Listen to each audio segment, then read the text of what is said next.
గంభీర గణం సత్తా గర్విత గణరూప కల్పనా రహిత కష్ట కాంత కాంతార్థ.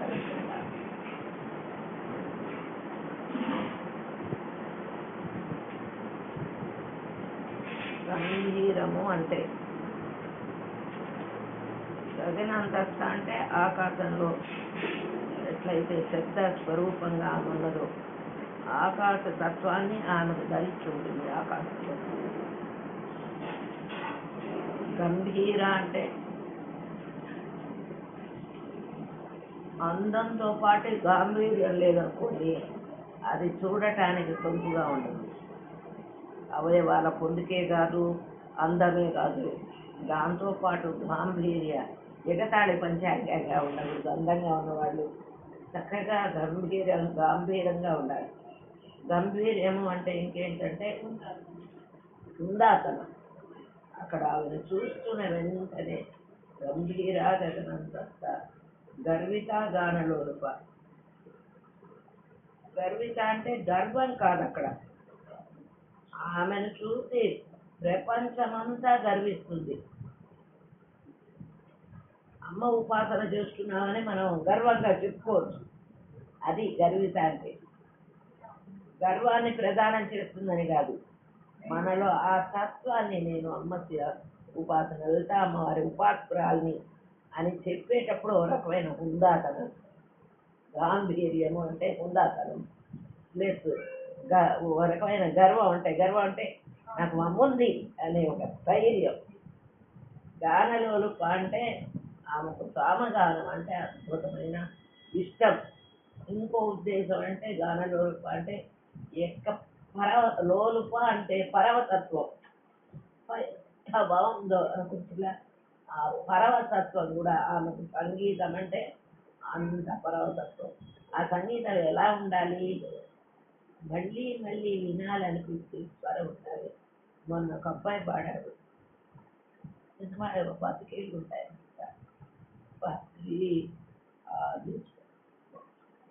రంగపుర విఠలాన్ని, శ్రీ రంగపుర విఠలాన్ని రాత్రి 9 గంటలు పెట్టారు. మా వాళ్ళు పెడితే నాకు తెల్లవారు ఆ పాట ఏమవుతూ ఉంది, నిద్ర లేచిన ఆ పాటతోటే అంటే అంత మయమర్పించేటట్టు పరవతత్వం చేసేటట్టు. అది గానం అంటే. ఊరికి నేను అల్లాయి పదాలు పట్టం కాదు. ఒకసారి వింటే అది మనకు తెలియకుండానే పరవతత్వంతో కూడిన దైవారాధనది. అటువంటి పాటలంటే గానలోలుప. అప్పుడు ఆమె లీనమై ఉంటుంది సంగీతాన్ని.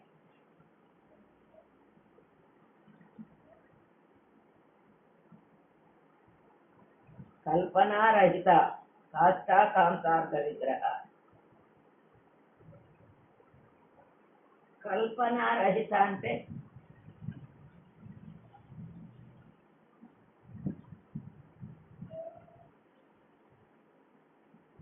ఆమె పరమ చిదాకాశంలో పరమ గాంభీర్యంతో తనలో తాను పాడుకుంటూ తన పాటకు తానే మురిసిపోతూ కల్పనాలోకంలో. కల్పనాలోకం మనకు ఒక్కోసారి ఎవరింట్లో అయినా పూజ చేసేటప్పుడు వెళ్ళి చూస్తే నేను కూడా చేసుకుంటే బాబు, అప్పుడు నేను ఈ చీర కట్టుకోవాలి, ఇట్లా కూర్చోవాలి, అందరిని పిలవాలి, అందరికి భోజనాలు పెట్టాలి, మనం ఊహించుకుంటాం చూడు. ఎక్కడైనా చూసిన దాన్ని కల్పనాలోకం అది. అటువంటి కల్పనాలోకంలో నిర్వికల్పంగా విహరిస్తూ. నిర్వికల్పం అంటే చంచలం ఉండదు అక్కడ.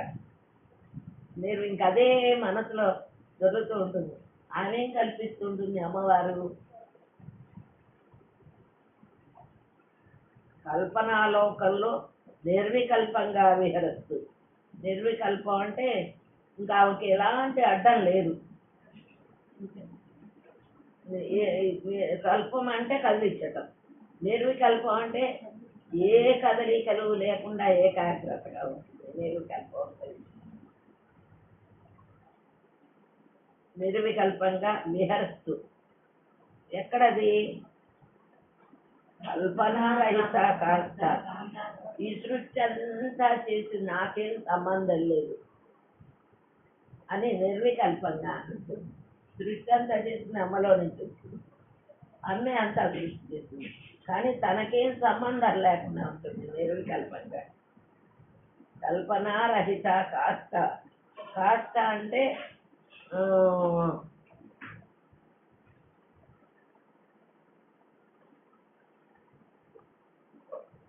కాష్ట అంటే ఇంకో అర్థం ఏంటంటే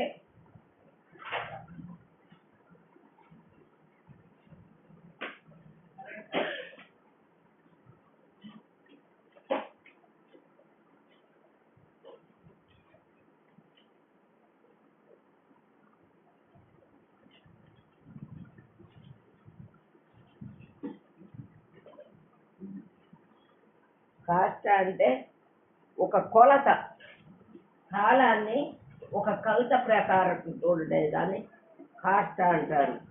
అంటే దేశకాలాత్మగా ఉండే శ్రీమాత యొక్క చిన్న ప్రమాణమే కాస్త అవుతుంది. పరమేశ్వరుడు గగనం లాంటి వాడైతే శ్రీమాత దిక్కు లాంటిది. ఆకాశం ఉంటేనే దిక్కులు ఉంటాయి, ఆకాశం ఉండకపోతే ఏ దిక్కులు ఉండవు కదా. అది దిక్స్వరూపిణి అయిన అమ్మవారిని కాష్ట అంటారు. కాష్ట అంటే అవధి అని అర్థం. ఆమెయే ఈ జగత్తుకు అవధి. ఆమె అంటే సర్వము లీనమవుతుంది. ఆమెయే పరాగతి. అంటే చిట్ట చివరకు చేరవలసిన గమ్యం. ఈ సృష్టి మరలా దేని యందు లయమవుతుందో అది కాష్ట. సృష్టి అంతా ప్రళయం వచ్చినప్పుడు ఎక్కడ లయమవుతుంది? శివుడిలో ఏకమవుతుంది. దాన్ని కాంత అంటారు. కాంత. కాంత అంటే దుఃఖమును, తన భక్తులకు బాధను, నిరాశను, పాపమును, దుఃఖమును పోగొట్టుదని ఈ నామానికి అర్థం. అంటే కాంత అంటే ఈశ్వరుడు యొక్క భార్య అని కూడా చెప్పుకోవచ్చు. సర్వ జగద్రూపిణి అయిన పరమేశ్వరుడికి కాంత అని నామానికి అర్థం చెప్పుకోవచ్చు. కాంతార్థ విగ్రహ. భర్త శరీరంలో సగభాగంగా ఉండున్నది. శివుని కోసం తపస్సు చేసి ఆయన శరీరంలో సగమైన వామభాగాన్ని పొందిన శ్రీమాతను సూచిస్తుంది ఈ నామం. ఇంకో రకంగా ఏంటంటే ఆత్మకారకుడైన తండ్రిని, దేహ కారణమైన తల్లిని. లోపల ఉండేది ఆత్మస్వరూపం, బయట శరీరం అమ్మది.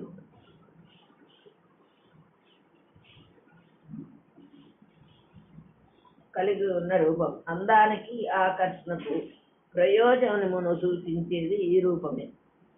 కల్పిత జగత్తు లయమైన స్థితి కేవలము రహితమైన స్థితి. ఈ స్థితే కాంతార్థ విగ్రహ. అంటే ఇదంతా లయం అవుతుంది అనుకోండి, అప్పుడు ఎవరు ఉంటారు? ఆయనలో ఆమె కలుపుతుండే స్థితిని కాంతార్థ విగ్రహ అంటారు. కార్యకారణ వినిర్ముక్త కామకేళ తరంగిత కనక్కనక తాటంక లీలా విగ్రహధారిణి అజాక్షయ వినిర్ముక్త ముగ్ధ క్షిప్ర ప్రసాద్ అంతర్ముఖ సమారాధ్య బహిర్ముఖ త్రయీ త్రివర్గ నిలయ త్రిక్తా త్రిప్రమాణి నిరామయ నిరాలంబ సాత్మారామ.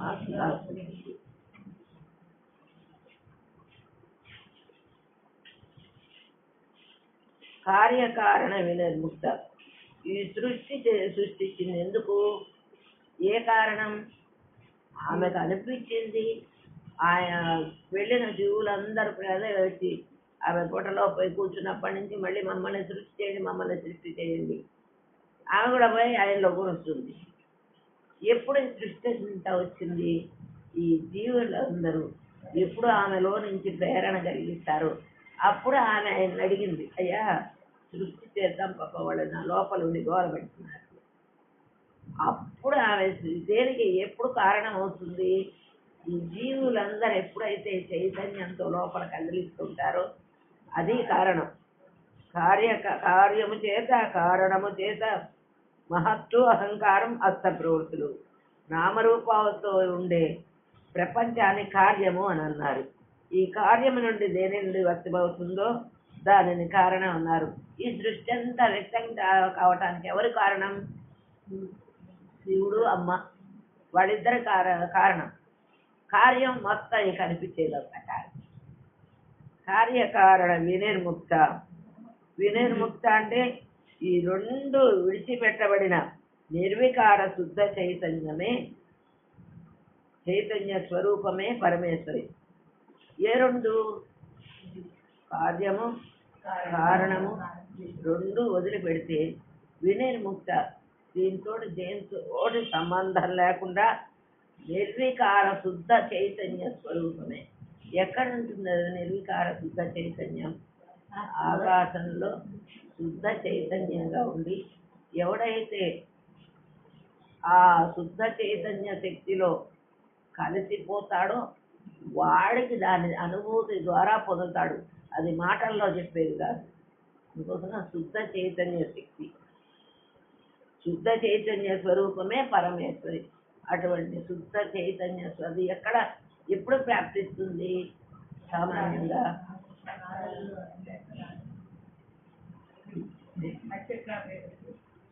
నిర్వికల్ప సమాధి స్థితిలో వాడు శుద్ధ చైతన్య స్వరూపంగా మారిపోయి ఉంటాడు. అది పరమేశ్వర స్వరూపం. కామకేళి తరంగిత, కార్యకారణ వినిర్ముక్త, కామకేళి తరంగిత. కామకేళి అంటే సామాన్యమైన మాట కాదు ఇది. కామకేళి తరంగిత. కామకేళి మూడు రకాలు. ఒకటి మహాకామము, రెండు సాంసారిక కామము, మూడు యోగ సంబంధమైన కామం. మహాకామం ఏంటి? మహాకామేశ్వరుడు ఆయన ఈశ్వరుడు, మహాకామేశ్వరుడు యొక్క భార్య కాబట్టి ఆమె మహాకామేశ్వరుడు. ఆయన తలుచుకున్న సృష్టి చేయాలని తలుచుకున్నాడు కాబట్టి ఆయన మహాకామేశ్వరుడు అయినాడు. ఆయన భార్య మహాకామేశ్వరి. అది మహాకామం. మరి సామాన్యమైన సంసారిక కామం, సృష్టి నిరంతరంగా జరుగుతూనే ఉంది, ఆగటల్లా. అట్లా నిరంతరంగా మన్మధుడి ప్రేరణ చేత జరిగేది సాంసారిక కామం. అక్కడ ఆయన బాణాలు వేస్తేనే జడత్వంగా ఉంటే ఏం ఉండదు. ఎప్పుడైతే మన్మధుడు ప్రేరేపిస్తాడో మనస్సుకి అదితే అధినేత ఎవరయ్యా అంటే మన్మధుడు. మనస్సులో సంసారికమైన భావం ఎప్పుడు తెస్తుందో అది సంసారికమైన కామం.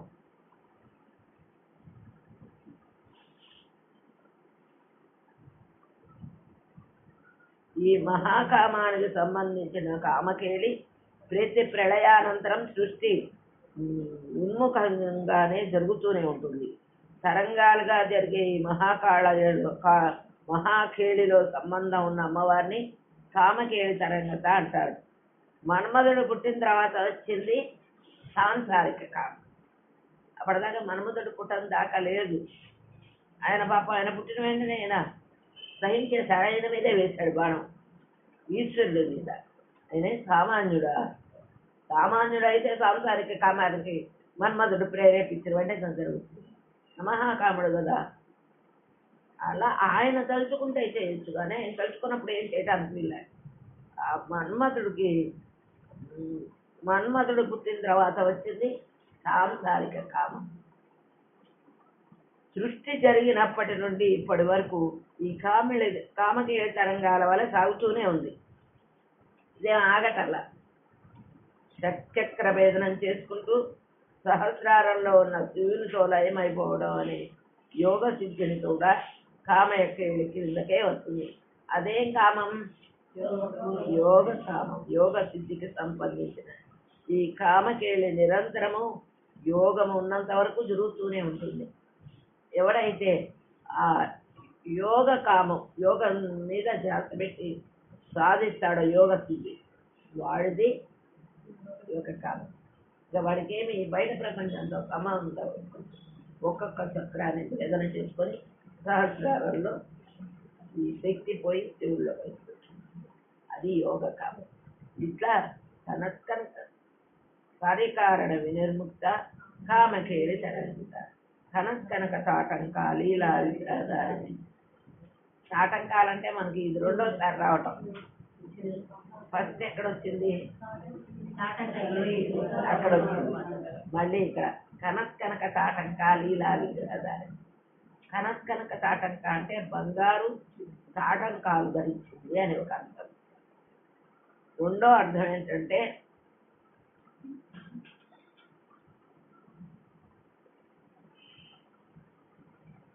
తాటంకము అనగా హిరణ్య గర్భుడు అనబడు బ్రహ్మము. సృష్టికి ముందుగా హిరణ్య గర్భ రూపంలో శ్రీమాత భాషించింది. ఆమె సృష్టించుకున్న తాటంక రూపమే హిరణ్య గర్భ రూపము. ఆమె ఆనందంలో కర్ణాభరణాలు కదలిక వలనే కమనీయమైన ధ్వనులు ప్రచారమవుతాయి. మెరుపులలాగా రమణీయమైన వెలుగులు ప్రవర్తిస్తాయి. ఈ కర్ణాభరణాలు అక్కడ మనం ఏం చెప్పుకున్నాం? సూర్య చంద్రుడు వాళ్ళిద్దరినీ ఆమె ఆభరణాలుగా ధరించి ఈ సృష్టిలో తన భక్తులంతా ఏం చేస్తున్నారో ప్రతి ఒక్క క్షణం సూర్యుడు ఉన్నంతసేపు చదువుతామా వీళ్ళు ఇట చేశారు వాళ్ళంట చేశారు అని ఈయన వెళ్ళి వీళ్ళక ముందరే ఆయన వస్తాడు చంద్రుడు. వీళ్ళిద్దరు అమ్మకు ప్రతి ఒక్క క్షణం సృష్టిని గురించి చెప్పడానికి తాటంకాలుగా ఆమె సూర్యచంద్రుడు తాటంకాలుగా ధరిస్తుందని చెప్తారు. లీలా విగ్రహధారిణి. లీల అంటే పుట్టడం, మళ్ళీ కొన్నేళ్ళు బతకటం, మళ్ళీ చావటం, మళ్ళీ పుట్టడం, మళ్ళీ చావటం, మళ్ళీ పుట్టడం. లీల ఆమెకు మళ్ళీ వాళ్ళని ఏడిపిస్తుంటుంది, వీళ్ళని నవ్విస్తుంది, ఇంకోళ్ళకి పొద్దుగూకులు ఆమెకు ప్రతి వాళ్ళతో. ఎలా అయితే పిల్లలు బొమ్మలతో ఆడుకుంటూ ఉంటారో అట్లా ఆమె ఈ సృష్టిని ఒక లీలలాగా ఆటలాగా లీలా విగ్రహధారిణి. విశ్వాన్ని సృష్టిస్తున్నా పోషిస్తున్నా తనలోకి లీనం చేసుకున్నా ఇది అంతా అవతారమూర్తి అయిన శ్రీమాతకు లీలాప్రాయంగా ఉంటుంది. ఆమె ధరించే రూపం లీలా విగ్రహధారిణి. ఈ సృష్టి భగవంతునికి ఒక లీలని, అవసరమైతే శ్రీమాత ధరించే రూపం కూడా ఒక లీలార్థమేనని తెలుస్తుంది. మొదటగా సృష్టికై తాను హిరణ్య రూపం ధరించింది కావున లీలా విగ్రహధారిణి. ఇంకో అర్థం ఏంటంటే, ఉదాహరణ కారు ఉంటుంది. ఆ కారు ఉండి ఏం ఉపయోగం? మా వాటికి చాలా రోజులు మా కారు పడుండేది, వాడుకుండేవాడు లేడు. ఎప్పుడైతే ఆ కారును డ్రైవర్ నడిపిస్తుంటాడు రథసారథిలాగా, అప్పుడు ఆ కారు ఉపయోగపడుతుంది, లేకపోతే కారు ఉపయోగపడతా? అలాగే ఈ శరీరాన్ని రథసారథిగా, అది లీలా విగ్రహధారిణి అంటే. అలాగే మనము మన దేహమును జాగ్రత్తగా చూసుకుంటూ దానికి అతుక్కుంటూ ఉండకూడదు. సాధకునికి సాధన ద్వారా ఈ భావన కలుగుతుంది. నేను చేయటం లేదు, నా ద్వారా అమ్మ జరిపిస్తున్నది అని నైష్కర్మ్య స్థితి వస్తుంది. నైష్కర్మ్య అంటే నైష్కర్మ్య కర్మ నేను చేయటల్లా, ఆమె చేయిస్తుంది నా చేత. ఏదైనా సరే దైవారాధన కానీ, ఒక సత్య సంకల్పం కానీ, ఇవన్నీ అయితే నువ్వు శరీరాన్ని మనసును శుభ్రంగా పెట్టుకుంటేనే. ఆమె వాడుకుంటుంది. దీనిలో మలినాలు చేస్తే పక్కకు నెట్టిపారు. అలా శరీరాన్ని మనసును దేహమును జాగ్రత్తగా చూసుకుంటూ దానికి అతుక్కుంటూ ఉండకూడదు. సాధకునికి సాధన ద్వారా ఈ భావన కలుగుతుంది. నేను చేయటం లేదు, నా ద్వారా జరుగుతుందని అనుకున్నప్పుడు నైష్కర్మ్యం సిద్ధిస్తుంది, సమ్యక్ దృష్టి ఏర్పడుతుంది. అప్పుడే సమస్త సృష్టి భగవంతుని ఒక లీల అని తెలుస్తుంది. ఆ లీల అని తెలుసుకోవడానికి చాలా ఏళ్ళ సాధన అంటే లేదు. మనం ఏం చేస్తాం? దుఃఖం వచ్చిన వెంటే దానిలో మునిగిపోతాం. ఒక సుఖం వచ్చిన వెంటే నా వల్ల ఎంత బాగా జరిగిందని నేను అని అనుకుంటాం. ఈ రెండింటికి అతీతంగా ఉండేదాన్ని నేర్చుకర్మ చేస్తారు. నా చేత మన గొప్పతనం ఏముంది? ఈ ప్రపంచంలో మనం అణుమాణువులు పరమాణులం. దీన్ని ఈ శరీరాన్ని ఆమె వాడుకుంటే అని ప్రతి ఒక్క క్షణం చెప్పుకోవాలి. మళ్ళీ నేనే చేశాననే అహంకారంతో మనిషి భ్రమపడుతూ ఉంటాడు. దానికి లోను కాకుండా నైష్కర్మ్య స్థితి అన్నమాట. లీలా విగ్రహధారిణి. అజాక్షే వినిర్ముక్త బుద్ధ క్షిప్ర ప్రసాద అంతర్ముఖ సమారాధ్య బహిర్ముఖ బుద్ధ సులభ. అజాక్షయ వినిర్ముక్త. అజ అంటే పుట్టుక, ఆమెకే పుట్టుక లేదు. అజాక్షయ వినిర్ముక్త. పుట్టటం చావటం, పుట్టటం చావటం, జనన మరణాలు ఉన్న వాటికి ఉంటుంది జీవుడికి. ఎప్పుడు ఉండే పరమాత్ముడికి పుట్టడం పోవడం అనే స్థితులు ఉండవు. క్షీణించుటాన్ని దాని నుండి విడిచిపెట్టబడింది. అసలు ఆ పుట్టుకే అనేది బ్రతకడం, పెరగడం, కృషించడం, నశించడం, మార్పు చెందడం అనేవి ఉంటాయి. క్షయం అంటే క్షీణించడం, పుట్టుక అనేది పుట్టుక క్షీణించడం అనేది లేనప్పుడు నశించేది అనేది పరమేశ్వరుడికి ఉండదని ఈ నామానికి అర్థం. అజాక్షయ వినిర్ముక్త ముగ్ధ క్షిప్ర ప్రసాదిని. ముగ్ధ అంటే 16 సంవత్సరాల బాలికల్లో పెద్ద ఇవి మెచ్యూరిటీ ఉండదు, మాయకంతో ఉంటారు, కుమారత్వంతో కూడా ఉంటారు. అటువంటి 16 ఏళ్ల పిల్లకి ఎలా అయితే అందచందాలతో పాటు ముగ్ధత్వం ఉంటుందో దానిని ముగ్ధ అన్నారు. చూడగానే ప్రశాంతంగా పరిమితి వాక్ సంబంధాలు చేసే లక్షలాలు ఉన్న కన్యను పరిమితి వాక్ సంబంధాలు. ఇష్టం వచ్చినట్టు మాట్లాడటం కాదు, మాట్లాడితే అనుకుంటారు దమ్ములు ఉండటం, అది ముగ్ధత్వ లక్షణం. అంటే రాబోయే సృష్టి అనే పువ్వుకు మొగ్గ వంటిది అన్నమాట ముగ్ధ. క్షిప్ర ప్రసాదిని. వెంటనే నువ్వు అమ్మాని ప్రార్థించడం వెంటనే నువ్వే భావనతో చేస్తే అది ప్రసాదిస్తున్నాను. శీఘ్రమైన ముగ్ధ అంటుంది. క్షిప్ర అంటే వెంటనే. ఎట్లంటే దీనికి ఉదాహరణ క్షిప్ర ప్రసాదిని. ఆర్తితో తలిస్తే ఎదురుగుండా జగజ్జనని నిలుస్తుంది. ముగ్ధ మోహన రూపమైన పరదేవత ఆశ్రయము సర్వకామ్యములకు సత్వర ప్రసాద సిద్ధి హేతువైన అందుకే ఆమె క్షిప్ర ప్రసాదిని. ఇంకోటి ఏంటంటే పిల్లవాడు, చిన్న పిల్లవాడు ఉంటాడు, అమ్మా అని అర్చన వెంటనే తల్లి ఎక్కడున్నా పరిగెత్తుకొని వస్తుంది. ఏ పని మీద ఉన్నా వీడు ఎందుకు ఇంత పెద్దగా అరిచాడు అని ఆ పనిని పక్కన పెట్టి అందులో ఇంకా ఆర్తిగా అరిస్తే, వాడు ఏడుపు వద్దు అరిస్తే ఇంకా వెంటనే పోతుంది ఎక్కడ బారేసి పిల్లవాడు ఎందుకో ఏడుస్తున్నాడు. అలాగే మనం కూడా అర్పణ భావంతో ఆర్ద్రతతో అమ్మను పట్టుకుని పిలిస్తే వెంటనే మనకు ప్రసన్నం వస్తుంది. క్షిప్ర ప్రసాది.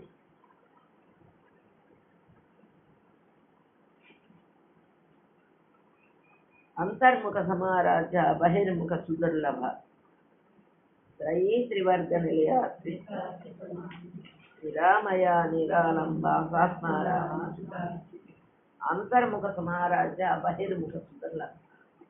అంతర్ముఖం అంటే ఏంటి? అంతర్ముఖం అంటే అంతర్ముఖము అంటే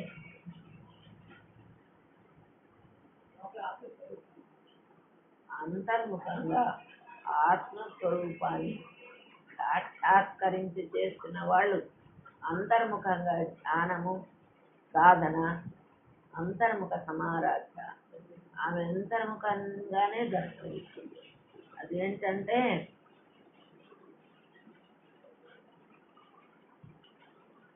ధ్యాన ధారణ సమాధి. ధ్యాన ధారణ ఏ రూపాన్నైతే చూస్తున్నావో ఆ రూపంగా నువ్వు మారిపోవటం. ధ్యాన ధారణ సమాధి ఇది అంతర్ముఖంగా చేయాలి, కానీ బాహ్యంగా చేసేది కాదు. ఈ ఆరాధనలో భగవంతుడు తనలోనే ఉన్నాడు, ఎక్కడైనా ఉంటాడు అనే భావాలు అంతర్ముఖ ధ్యానంలో ప్రాధాన్యం వహిస్తాయి. బయట పూజ చేస్తూ చేస్తూ ఉన్నాను, కొన్నేళ్ళు చెయ్యంగా అయ్యా ఇప్పుడు అమ్మవారు ఎక్కడుందంటే ఆ విగ్రహంలోనే ఉంది నాలో అని తానే నేనే వెళుతున్న దివ్యమైన ఆ స్థాయికి పోవటాన్ని అంతర్ముఖ ధ్యానం అంటారు. అంటే రూపధ్యానం, కొన్నేళ్ళు రూపధ్యానం నువ్వు సంసారంలో ఒక పొజిషన్కి వచ్చేదాకా రూపధ్యానం కావాలి. తర్వాత కొన్నేళ్ళైన తర్వాత రూపానికి ఈ బాధ్యతలు చేస్తూ చేస్తూ రూపధ్యానం చేస్తూ స్తోత్రాలు చేస్తూ కోటి పారాయణలు ఇవన్నీ చేస్తూ పూజలు చేస్తూ చేస్తూ చేస్తూ మంత్ర ఉపదేశం చేసుకొని మంత్రం చేస్తూ ఇక్కడ బాధ్యతలు కూడా అన్నీ ఒకటి గృహస్థ ధర్మాలు ఇవన్నీ చెయ్యాలి. ఇవన్నీ చేయకుండా కళ్ళు మూసుకొని కూర్చుంటానంటే కుదరదు. ఇవన్నీ చేస్తూ నిన్ను నీవు లోపలికి మలుచుకునే జ్ఞానాన్ని ఎప్పుడైతే రూప ధ్యానం చేస్తూ ఆమె పాదాలు పట్టుకొని ఉన్నావో నీకు అంతర్ముఖ ధ్యానాన్ని కూడా ఆమె నీకు ప్రసాదిస్తుంది. నాకు అందరిలాగా అట్లా కూర్చోతుంది అక్కర్లే. బాహ్యంగా ఎప్పుడైతే చేస్తూ అమ్మ పాదాలు పట్టుకున్నామో నీకు ఆ జ్ఞానాన్ని కూడా అత్యంత శ్రద్ధతో సత్వగుణముతో నిష్ఠ కలిగిన బుద్ధితో మనలోనే ఆత్మస్వరూపంగా ఉన్న శ్రీమాత స్వరూపమే అంతర్ముఖ సమారాధన. ఆధ్యాత్మిక భావనతో సగుణ గుణ భావనలతో ఉద్వేగరహితం అంటే ఆవేశంగా ఒక వారం రోజులు చేయటం, తర్వాత ఉపవాసం చేసి మన వల్ల కాదు ఇక్కడ కూర్చోవడం అంటాం కాదు. ఈ డ్యూటీ చేస్తూ ఒకవేళ అది కుదరలేదు అనుకో దిగులు పడక్కర్లా. అంతర్ముఖ సమారాధన ప్రతి వాళ్ళలో ఉన్నది అమ్మే కదా. చూసే ప్రపంచము లోపల బయట అంతా ఆమె కదా. ప్రతి వాళ్ళలో ఉన్నది ఆమె స్వరూపమే అని సాధన చేయాలి. అంతేగాని నా వల్ల కాదు అంటారు వీళ్ళే. సాధన ఆగకూడదు. ఈ బాధ్యతలు నువ్వు నెరవేరుస్తూ ఒక్కొక్క ధర్మాన్ని నిర్వర్తిస్తూ ఏ ధర్మాన్ని మానట అంతత్రాన్ని ఖాళీగా ఉండకుండా ఈ స్తోత్ర పారాయణ కానీ జప అనుష్ఠానం కానీ జపస్థితి కానీ ఒకదాని తర్వాత ఒకటి పట్టుకొని పోతూ ఉండాలి వలకుండా.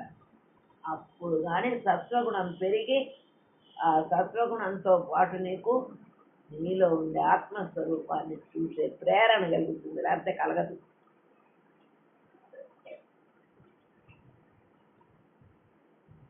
ఉద్వేగరహితంగా చిత్తవృత్తిని నిరోధించి శ్రీమాత వైపు ధ్యానమును మళ్ళించి ఈ ఆరాధన చేయాలి. ఈ ఆరాధనలో అమ్మవారు ఎక్కడో ఉందని వెళ్ళవలసిన పని లేకుండా, లేకపోతే వెళ్ళలేకపోయాననే బాధ లేకుండా, మనం చేసే పూజ అందరూ చూస్తూ ఉన్నారో లేదో అనే ధ్యాస ఇవన్నీ ఏమీ ఉండవు. నిశ్చలమైన భక్తితో ఆరాధించడం ఒక్కటే ఉంటుంది. ఆరాధించడం తప్పదు. అంతర్ముఖ సమారాధన. దీనికి ఎవరు అంతర్ముఖంగా చేసేవాళ్ళు? సమయాచారి వాళ్ళు అంతర్ముఖంగా అంతర్ముఖంగా ఆమెను ఆరాధిస్తారు. బహిర్ముఖ సుదుర్లభ. బహిర్ముఖులకు చాలా దుర్లభమైనది. బహిర్ముఖమైన అంటే లౌకిక విషయాలకు శ్రీమాత లభించారు. నేను పూజ చేస్తున్నాను అనుకని మనసు నిలవటల్లా. తనలోనే ఆత్మేశ్వరుడు ఉండగా ఎక్కడో పరమేశ్వరుడు ఉందని అన్వేషిస్తూ వెళ్లే వారికి శ్రమ ఎక్కువగా ఉంటుంది. ఆరాధనకు ఒక లక్ష్యం అవసరమని ప్రారంభించి ఆ లక్ష్యాన్ని తెలుసుకోవడం కోసం బయట విషయాలతోటి ఇంద్రియాలలో అన్వేషణ సాగిస్తూ విషయవాంఛలతో సతమతమై బయటకు పూజలు ఆరాధనలు మనస్సు లేకుండా చేసే ఆరాధకులకు అమ్మవారు వశమవడం దుర్లభం. ఈ విషయం ఈ నామం చెప్తుంది. ఏవేవో కోరికలు పెడుతూ ఆమెను చేస్తున్నాం, పూజ చేస్తున్నాం, తర్వాత మనసులో విపరీతమైన భావాలు. పూజ చేస్తున్నాడే కానీ మనసు ఏకాగ్రత కాల, కనీసం రూపధ్యానం కూడా నిలబడలే. అది బహిర్ముఖ మనసు. ఎక్కడెక్కడికో బుద్ధి మనసు బహిర్ముఖంగా ఎక్కడెక్కడికో పోతూ చేశానని చెప్పుకోవటం ఒక్కటే. మనసు నిలవలే, మనసు ఏకాగ్రత కాలే. అటువంటి దానికి ఇంకేం ఫలితం ఉండదు. దొరకదు ఆమె. ఎప్పుడు దొరుకుతుంది ఆమె? నీ మనస్సును, బుద్ధిని, ఏకాగ్రత శరీరాన్ని ఏకాగ్రత పెట్టి నీ లోపల బయట చూడగలుగుతావు. అప్పుడు ఆమె స్వాధీనం అవుతుందని. నీ మనసు ఎక్కడెక్కడో లౌకికమైన విషయాల్లో పరిగెత్తుతూ అక్కడ కూర్చున్నందువల్ల నో యూజ్, ఉపయోగమే ఉంటుంది. అదే అంతర్ముఖ సమారాధ. బహిర్ముఖ సుదుర్లభ. త్రయీ త్రివర్గణలయ అద్విత్తా త్రిపురమ. త్రయీ అంటే మూడుగా ఉండే స్వరూపం. ఋగ్వేదము, యజుర్వేదము, సామవేదము. ఈ మూడిట్లలో అమ్మవారే ఉన్నది.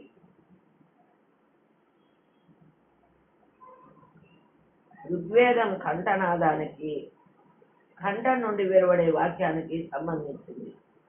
మరి యజుర్వేదము సామవేదము శ్వాసకు సంబంధించింది, అధర్వణ వేదం దేహానికి సంబంధించింది. ఈ విధముగా వేదములు మనలో సంబంధం కలిగి ఉన్నాయి. ఎలాంటి సంబంధం కలిగి ఉన్నాయి? సామవేదము సావగానం చేస్తుంటే సామవేదం, ఆ వేదాన్ని కూడా అది పాట పాడుతున్నట్టు చదువుతారు. ఆ వేదం అది శ్వాసకు సంబంధించింది. మరి ఋగ్వేదము కంఠనాదానికి, కంఠం నుండి వెలువడే వాక్యాలకు సంబంధించింది. ఏది? ఋగ్వేదం. యజుర్వేదం మటుకు దేహానికి సంబంధించింది. మనం చేసే యజ్ఞ కార్యాలు కానీ చాలా ఉన్నాయి కార్యక్రమాలు. ఎందుకంటే ఏ పని చేసినా, ఏ యజ్ఞం చేసినా, ఏ ఇవి ఉంటాయి చూడండి, అపరకర్మలు కానీ పెళ్ళిళ్ళు పేరంటాల్లో కూడా యజుర్వేదమే. అది దేహానికి సంబంధించింది. శ్వాసకు సంబంధించింది సామవేదం, వాకుకు సంబంధించింది ఋగ్వేదం, దేహానికి సంబంధించింది యజుర్వేదం. ఈ మూడుగా ఉండే ప్రతి దానికి కారణమైన ఆత్మేశ్వరి ఋగ్వేద యజుర్వేద వేద సమన్వయమైనదని తెలుపుతుంది. అదే కాకుండా 3 అగ్నులు, గార్హపత్య అగ్ని, ఆవాహనీయ అగ్ని, దక్షిణాగ్ని, ఈ 3 ఆమె స్వరూపమే. అలాగే భూ, భువ, సువ 3 లోకాలకు ఆమె అధిష్ఠరి.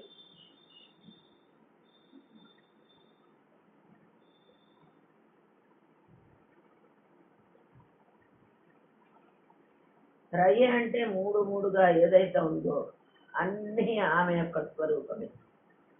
త్రివర్గ నిలయ, త్రివర్గాలంటే ధర్మ, అర్థ, కామం, దాల మోక్షం కలవదు.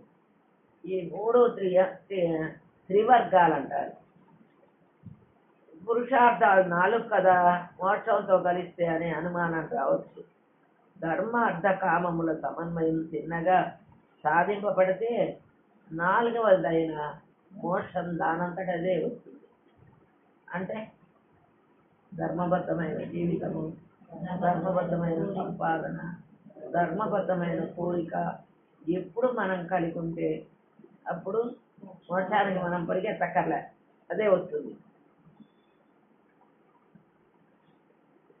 భూత భవిష్యత్ వర్తమానాలు త్రివర్గాలే, సత్వరజస్తమో గుణాలు అని కూడా చెప్పవచ్చు. పైన చెప్పిన 3గా వర్గంగా ఉన్న వాటి యందు శ్రీమాత నిలిచి ఉంటుందని త్రివర్గ నిలయ అనే నామం. క్రిస్త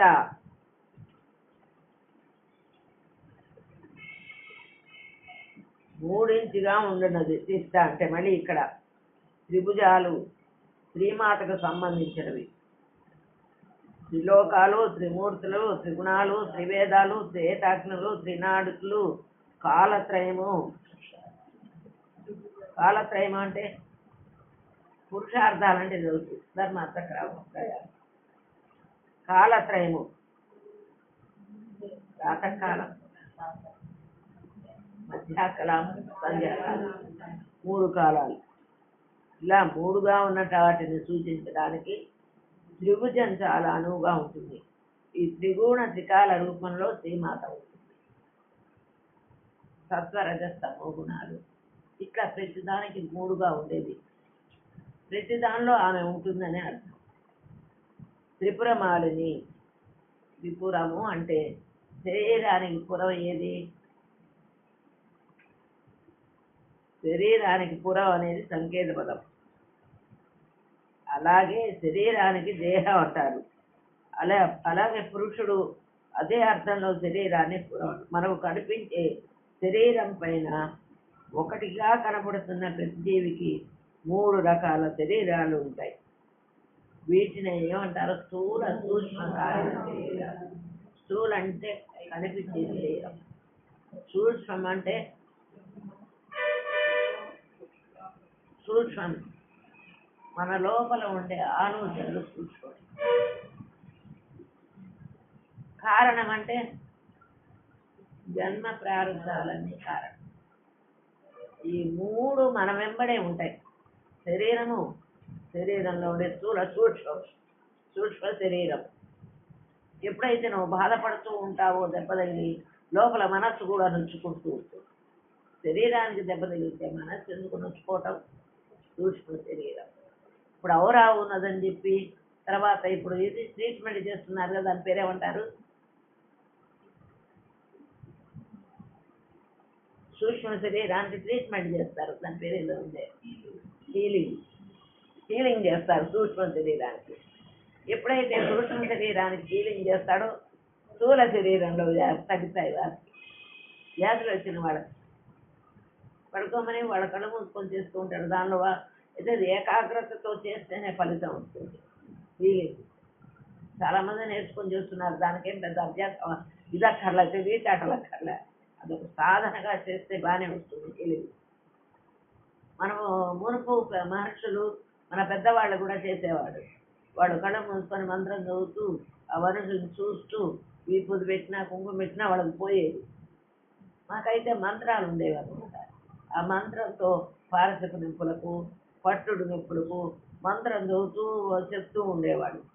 చెప్పి ఇట్లా 3 మంత్రాలు 3 సార్లు వేసిన వెంటనే 3 పూటలు వాళ్ళకి నొప్పిపోయేది, పట్టుడు నొప్పి. ఇవన్నీ హీలింగ్ ప్రొసీజర్ అనమాట. ఇప్పుడు హీలింగ్ అనేవాళ్ళు అప్పుడు ఏమన్నా మంత్రం వేయించుకొస్తే పోతుంది. ఇవన్నీ సూక్ష్మ శరీరం మీద పని చేస్తాయి.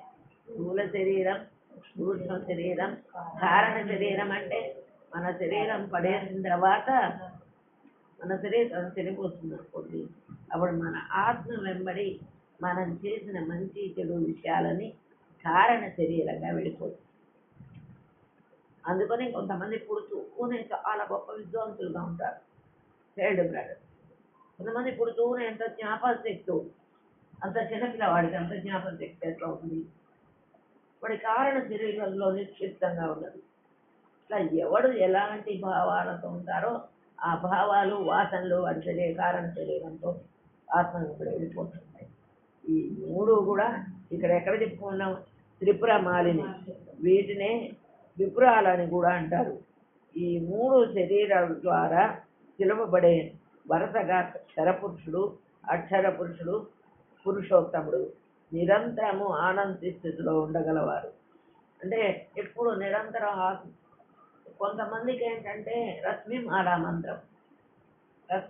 మంత్రం మీరు ఎవరైనా చేశారా? మీరు వచ్చిన తర్వాత రశ్మిమాల మహామంత్రం అది చేసుకుంటే ఏంటంటే, రశ్మి అంటే సూర్యరశ్మి లాంటిది, అమ్మవారి తేజ. ఆ రశ్మిమాల మంత్రం చేస్తుంటే ఏమవుతుంది? మనుషులలో ఉండే చెడు అంతా, మలినం అంతా పోతుంది. పోయి మనిషిలో రకమైన తేజ వస్తుంది. అయితే ఏకాగ్రతగా చేయాలి, గురువు దగ్గర ఉపదేశం చేసుకోవాలి. ఇవన్నీ మనకు ఈ ఆనంద స్థితిలో మనల్ని ఉండనీయకుండా చేసేవారు మందేహాది రాక్షసులు. మనకు ఇంగిత జ్ఞానం పనిచేయకుండా చేసేది మందేహ రాక్షసులు. మందేహ రాక్షసులు అంటే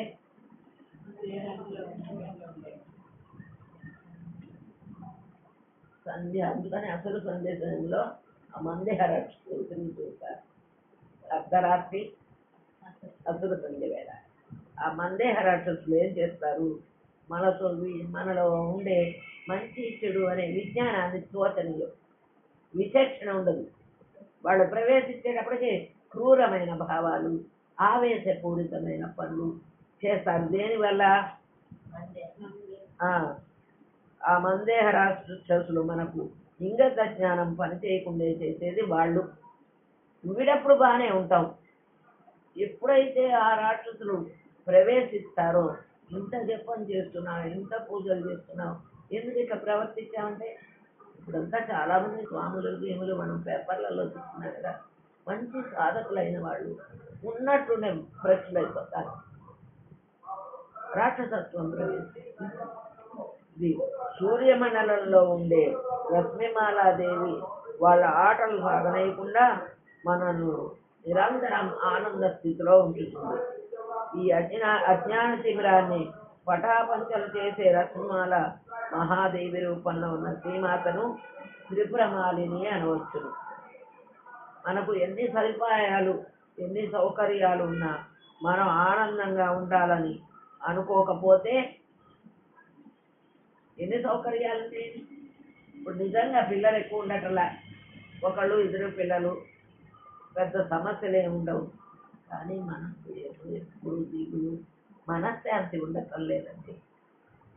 ఎందుకుండదు? పెద్ద బాధ్యతలు లేవు.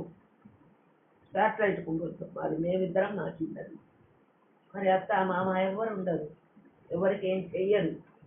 మరి ఆనందంగా ఉన్నారా? సంతోషంగా ఉన్నారు. వాళ్ళు ఉండరు, ఇంకోళ్ళని ఉండలేదు. ఎందుకని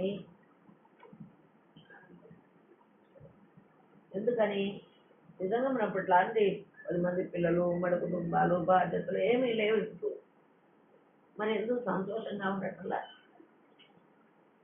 ఎవరిని గదిలిచ్చేదో ఒక దుఃఖము, బాధ. ప్రతి వాళ్ళని గదిలించిన కాళ్ళ నొప్పులు, ఒళ్ళు నొప్పులు, తలనొప్పి, లేకపోతే నా మనస్సు వికలమైంది, నేను అనుకున్నట్టు మా అమ్మాయి చదవలేదు, ఇదే గోల. మరి మునుపు పిల్లలు ఉన్నారుగా, మునుపు తల్లిదండ్రులు ఉండేవాళ్ళుగా, వాళ్ళకి ఎప్పుడూ ఇట్లాంటి దుఃఖాలు లేవే మనలాగా. ఎందుకు మనకే ఇంతంత దుఃఖాలు? ఇద్దరు పిల్లలు రెక్కలు వచ్చి ఎగిరిపోతే ఇంకా అయినా దుఃఖమే, ఏదో దుఃఖం. ఎందుకని? అదే చెప్తున్నాడు ఇక్కడ. ఎన్ని సదుపాయాలు సౌకర్యాలున్నా మనం ఆనందంగా ఉండాలని అనుకోకపోతే మనం నిరంతర ఆనంద స్థితిలో ఉండలేం. ఎందుకు ఉండలేవయ్యా అంటే చెప్పడం సులభంగానే చెప్తున్నారులేండి. మీకేం ఎదుటి వాడిని అంటాడు, ఎవరైనా ఉత్సాహంగా ఆకేందండి పని పాట చెప్పుకుంటూ ఉంటుంది. చేసే కోడలు ఉంది, వినేవాళ్ళు ఉన్నారు, ఏముంది ఒక బాధ్యత ఉంది. నన్ను గదిలిస్తారుగా ఎవరు? అంటే ఆనందంగా ఉండటానికి ఎన్ని సౌకర్యాలు. వాళ్ళ మొహంలో కనీసం నవ్వు కూడా కనిపించదు. చూసిన వాళ్ళని పలకరించారని కూడా అనిపించదు. నవ్వుతూ పలకరిస్తే ఏం సిగ్గుపోతుంది? ఏదో పోగొట్టుకున్న వాళ్ళ ఒక పెద్ద కోట్లు పోతున్న ఇల్లు, నలుగురు సర్వెంట్స్, నవ్వుతూ మాట్లాడిన కూడా మాట్లాడు. ఎందుకని? ఏదో దుఃఖం. ఉన్నవాడికి ఇంకా లేదని, లేని వాడికి లేదని, ఉండి లేని వాడికి అసలు లేదా, వాళ్ళతోటి పోటీ లేదు, వీళ్ళతోటి పోటీ లేదు. ఈ దుఃఖాలు. ఆనంద స్థితిలో ఉండలేదు. ఆనందము అంటే ఏంటి? తను ఆనందంగా తృప్తిగా ఉండి చుట్టుపక్కల వాళ్ళందరికీ ఆనందాన్ని పంచాలి. జన్మ వచ్చినందుకు తిని నిద్రపోయి లేవడానికి కాదు, మనం ఆనందంగా ఉంటూ మన చుట్టూరా ఆనందాన్ని పంచాలి. ఆనందానుభూతి నువ్వు పొందితే కదా ఇంకొకటి పొందటానికి. అది నామంలో చెప్పింది. త్రిపురమాలిని నిరామయ నిరాలంబ శాస్నారామాసుక. నిరామయ అంటే మనస్సు, బుద్ధి, ఇంద్రియాదుల వికల్పరహితమైన నిర్వికార సమాధి. మనస్సు ఏదో ఒక ఆలోచనకు అలంబమై ఉంటే కానీ దాని ఉనికి నిర్వికారమైన నిరామయమైన మనస్సుకు అలంబం లేదు. అంటే ఏ ఆలోచన లేకుండా నిరామయ. ఎప్పుడు ఉంటుంది ఆ నిరామయ స్థితి? నిర్వికల్ప సమాధిలో. అది మనకు ఉండదు అసలు. అది చెప్పుకోవటానికి కూడా మనకు అర్థం కాదు. మనం ఎక్కడ ఉండిపోయినాము? మనం ఎక్కడ ఉన్నాము? యమ నియమ ఆసన. ఆసన కూడా కర్తవ్యం. అడుగునట్లు రత్నాసనం ఇలాగే నేను కూర్చోలేదు. వాళ్ళు వారు చెప్పండి, నేను కూర్చున్నట్టే నేను కూర్చోవాలి. అంటే ఏంటి ఇక్కడ అర్థం? యమము నియమము ఆసన దాకా కాదు, యమాన్ నియమాలే మనం పాటించగల. యమ నియమాలంటే ఏంటి?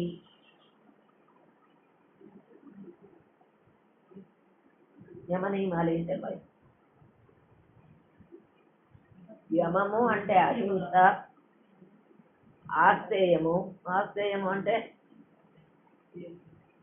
ఆస్తేయం. ఆస్తేయం అంటే దొంగతనం చేయకుండా ఉంటాం.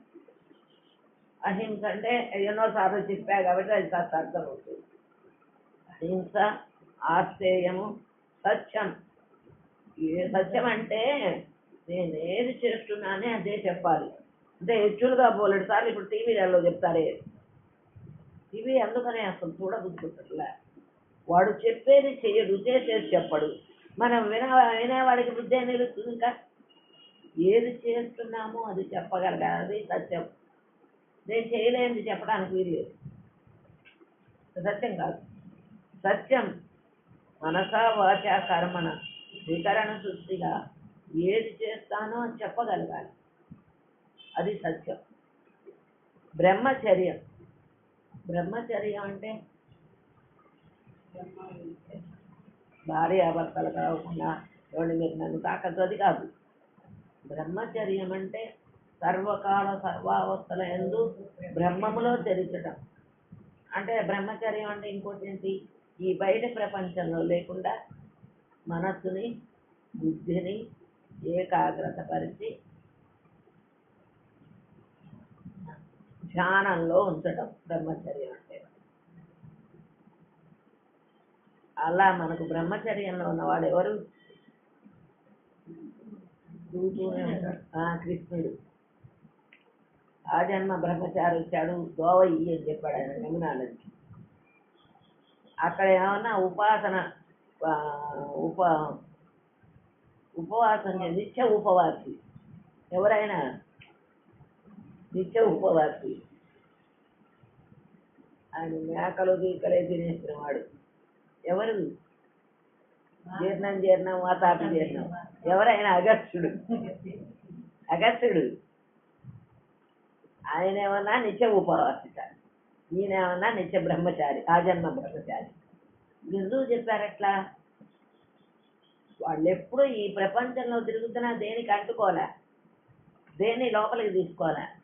ఆయన ఎప్పుడు చైతన్య స్థితిలో ఉండి పనులన్నీ చేశాడు. 125 సంవత్సరాలు కృష్ణుడు జీవిస్తే ఒక్క క్షణం కూడా స్థిమితంగా కూర్చోలే. ఆయన సరిగా అన్నం కూడా తినలే ద్రౌపది వాళ్ళు. ఆయన ఎప్పుడు ఆయన బ్రహ్మచారిట. ఆయనకి ఎంతమంది భార్యలు? 16,000 మంది భార్యలు. మరి ఆయన బ్రహ్మచారి ఎందుకు అవుతాడంటే ఆయన ఎవరితో ఏం కనెక్షన్లు లేవు. భౌతికంగా చూస్తే ప్రపంచాన్ని చూడొచ్చు, కానీ ఆయనకి ఎవరితో ఎలాంటి సంబంధం లేదు. వాడు పెట్టుకొని ఉండొచ్చు గోపికలు. దాన్ని బ్రహ్మచర్యం అంటే బ్రహ్మములో చేర్చడం. అపిగ్రహం, అపరిగ్రహం అంటే దేనిని ఆశించకుండా ఈ ప్రపంచంలో. అపరిగ్రహం చాలా కష్టం. అపరిగ్రహ వ్రతం మా సార్ అలా ఉండేవాళ్ళు. అంటూ అట్లాంటి వాళ్ళకి వాక్సు దొరుకుతుంది. వాళ్ళు ఏ నోటితో ఏదంటే అది జరిగిపోతుంది. అపరిగ్రహం ఎక్కడ ఏమి ఎంతమందికి ఉపకారం చేసినా ఎక్కడ అసలు పరిగ్రహం లేకుండా అపరిగ్రహ వ్రతం. ఇవన్నీ బాహ్య ప్రవర్తన ద్వారా పవిత్రం చేసుకోవాలి. దీనిని ఏమంటారు? యమం. ఎన్నున్నాయి యమంలో? అహింస, ఆస్తేయం, సత్యం, బ్రహ్మచర్యం, అపరిగ్రహం. 5. ఈ యమంలో ఇవి 5 ఉండాలి. ఆ 5 ఉన్న తర్వాత నియమం. అది ఎలా ఉండాలి? బాహ్య ప్రవర్తన ద్వారా నువ్వు పవిత్రం చేసుకోవాలి నిన్ను నువ్వు. తర్వాత యమం అంటే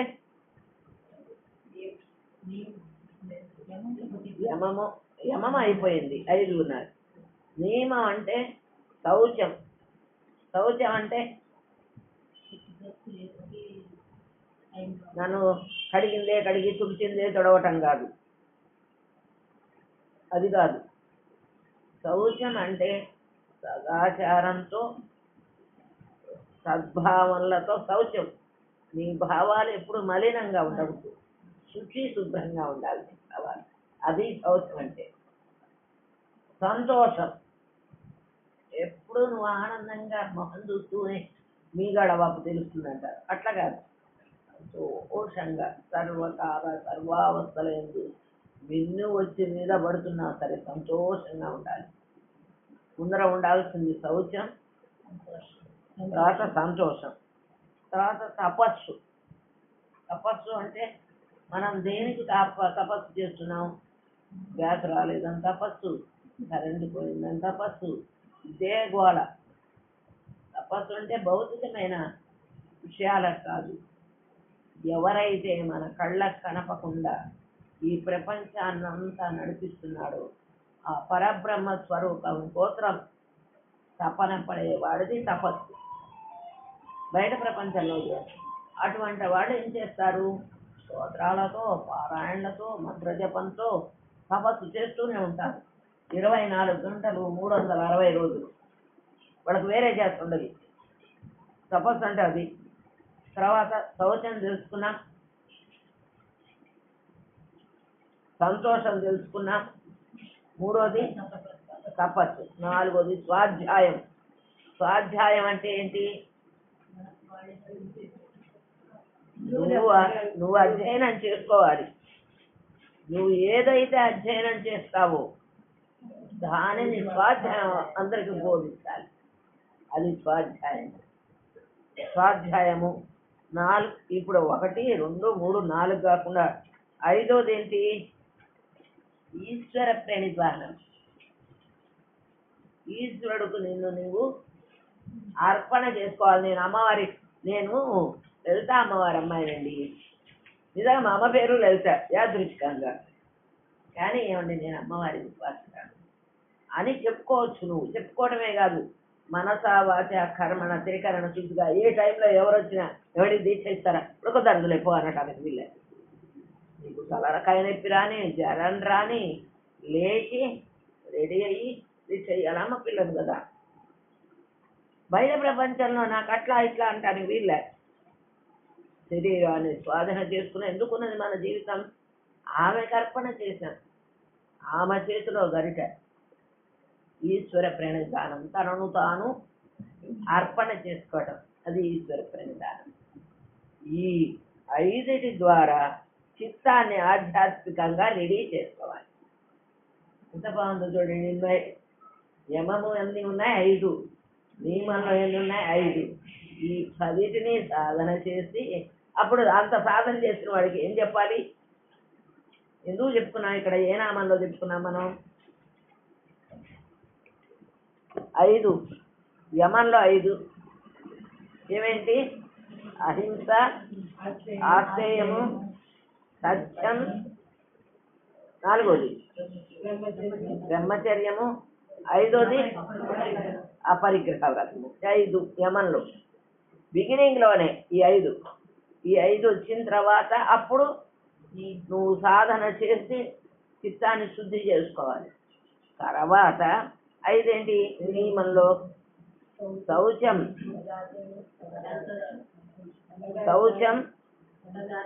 సదాచారం కాదు, సంతోషం, తపస్సు, స్వాధ్యాయం, ఈశ్వర ప్రణిధానం.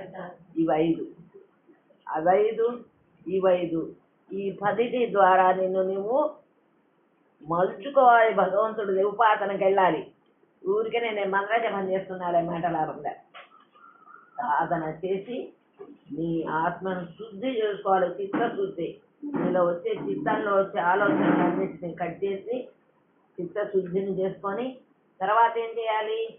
యమంతో ఈశ్వర ప్రణిధానంతో భగవంతుడికి నువ్వు అర్పించుకోవాలి. ఇది ఎక్కడొచ్చింది మనకి ఇప్పుడు ఈ నామం? నిరామయ నిరాలంబ సాత్మారామ సుధాస్తుతి. మనందరం ఒక ఆధారం. ఆమె లేకపోతే మనం ఉండలేము. ఆమెకేమన్నా ఆధారం కావాలా? ఆమెకి ఏ ఆధారం అక్కర్లా. ఆమెను పట్టుకొని మనందరం చూస్తున్నాం అమ్మ అమ్మ అంటూ. అంతేగాని అమ్మకేం ఆధారం అక్కర్లా. నిరాధార సాత్మారామ. సాత్మారామ అంటే సాధకుడు తన ఆత్మయందు తను ఆనందానుభూతిని పొందేది స్థితిని ఆత్మారామ. నా లోపల ఆత్మస్వరూపంలో సాక్షాత్కరించుకొని ఆనంద స్థితిలో ఉండేది. అది ఎవరికి? మహాత్ములు, అవధూతలు, ఎప్పుడు మహర్షులు ఆ స్థితిలో ఉంటారు. ఆ స్థితిలో ఉన్నప్పుడు వాళ్ళకి ఈ ప్రపంచం మీద ఏం అసలు చూడాలనిపించాలని కూడా అనిపించదు. ఎవరైనా లాగినా తెలియదు. అటువంటి సాత్మారామ స్థితి సాత్మకు విశ్రమ స్థానమైనది కనుక ఆమె సాత్మారామ. సుధాశృతి. సుధాశృతి అంటే యోగ సాధన ప్రక్రియలో కుండలిని శక్తి షట్చక్రాదనను విభజన చేసుకొని సుషుమ్న ద్వారా సహస్రారంలో ఉన్న సహస్రార కమలము చేస్తుంది. ఎప్పుడు బ్రహ్మగంధి బ్రహ్మగ్రంథి విభేదిని, అదే బ్రహ్మగ్రంథి విభేదిని, విగ్రహి విభేదిని, రుద్రగంధి విభేదిని, ఈ మూడు వేదన చేసుకొని సహస్రారంలో ఉండే శివుణ్ణి కలిసే స్థితిని ఇక్కడ చెప్తున్నారు. పరమేశ్వరి నుండి ప్రవహించిన అమృతము సహస్రారము నుండి ధారాపాతంగా సుధావర్షాన్ని కురిపించే పరమేశ్వరిని, ఈ రకంగా జీవనమంతా శ్రీమాత చైతన్యానుగ్రహాల మీద ఆధారపడి ఉందని, ఆమె సమస్తము అనే జ్ఞాన దృష్టి చేత నడుచుకునేవారు జీవన్ముక్తులు. వాళ్ళకి ఇంకేం అక్కర్లా, అమ్మే అన్నీ నడిపిస్తుంది అనే నిరాలంబ స్థితిలో ప్రేతితే అమ్మ స్వరూపమే అని భావన చేసుకోవటమే కాదు. ఈ సుధాసారం ఎప్పుడు వస్తుందంటే షట్చక్ర భేదనం చేసుకొని సహస్రారంలో శివుడితో కలుపుతున్న దాన్ని మహాత్ములు అందుకని వాళ్ళకేమి శరీరంలో బలం లేకుండా ఉండదు. ఆ అమృత రసం ఏం చేస్తుంది, అతి ఆరోగ్యంగా ఉంచుతుంది. వాళ్ళ ఈ ప్రకృతిలో వచ్చే తేడాలు వాళ్ళ శరీరాల మీద దేహాల మీద పడవు. అమృతంతో నిండుంటారు కదా వాళ్ళు. అది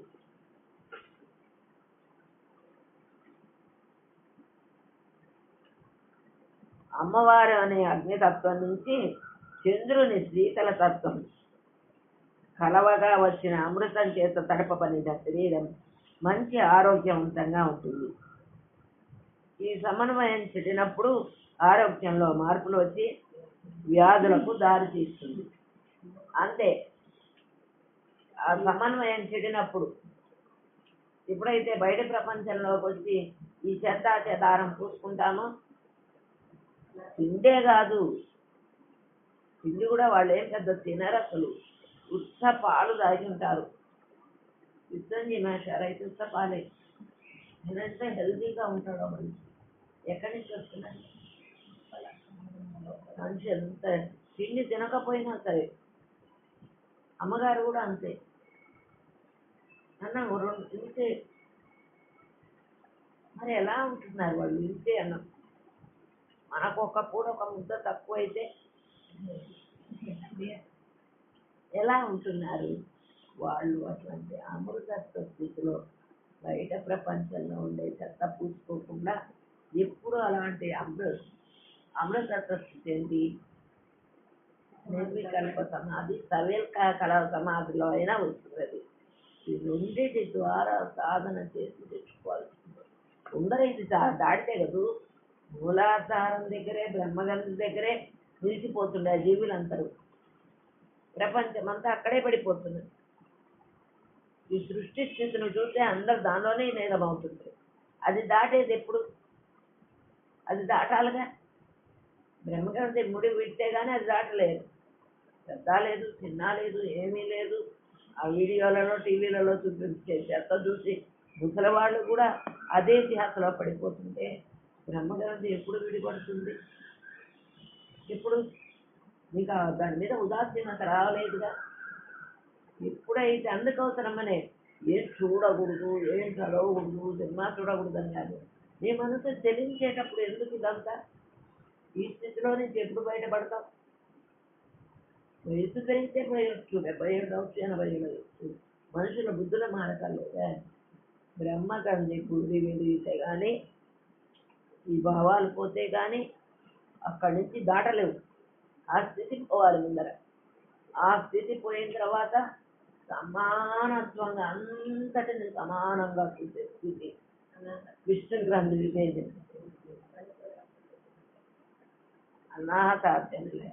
అక్కడ విష్ణు గ్రంథి భేదనం జరిగితే కానీ అనాహత చక్రంలో పైకి లేవు. అప్పుడు రుద్రగంధిలో ఉండేవాళ్ళు ఎవరు? రుద్రగంధి దాకా పైకి వెళ్ళేవాళ్ళు ఎవరు? కనక సనందాసులు, సనత్ కుమారులు, నారదాది ఋషులు, వీళ్ళందరూ ఆజ్ఞాచక్రం దాటి సహస్రం దాకా వెళ్ళి సమయాచార సరస్వతులు అయినా వాళ్ళు భగవంతుని నారాయణ స్వరూపాన్ని ఈశ్వరుణ్ణి వాళ్ళు స్మరిస్తూనే ఉంటారు, నామ సంకీర్తన చేస్తూ. ఇటు అటు కాకుండా పోయింది మనమే. ఇటు దేనికి పనికిరాం, అటు దానికి పనికిరాం. అందుకని సాధన చేసేటప్పుడు ఎలా ఉండాలి? నిర్వికల్ప, నిరామయ, నిరాలంబ. ఆలంబన స్థితిలో కనీసం ఎవరి వయస్సు ఎంతో అన్ని నిమిషాలు ఏకాగ్రతగా మంత్రం ద్వారా అయినా చెయ్యి, లేదు స్తోత్రం ద్వారా అయినా చెయ్యి. సహస్రనామం అర్థం ఎందుకు తెలుసుకుంటున్నాం? స్తోత్రం చేసేటప్పుడు మనసు నిలవాలి. నువ్వు ఏదో ప్రయత్నంతో పో, లేకపోతే అక్కడే పడి ఉంటావు. ఎక్కడ? మూలాధారంలో ఉన్న బ్రహ్మగంధి కూడా విడిపోదు, దాన్ని దాటాలి.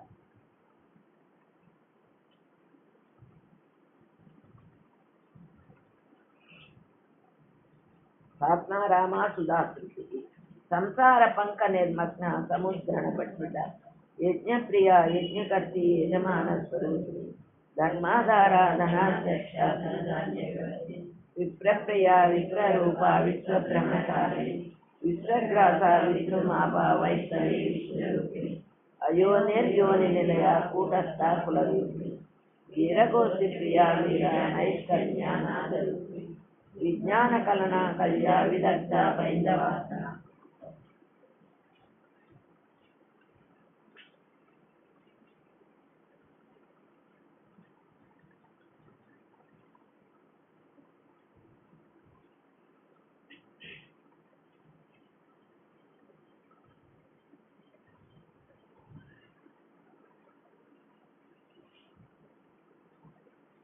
సంసార పంక నిర్మగ్న సముద్రణ పండిత. సంసార పంక అంటే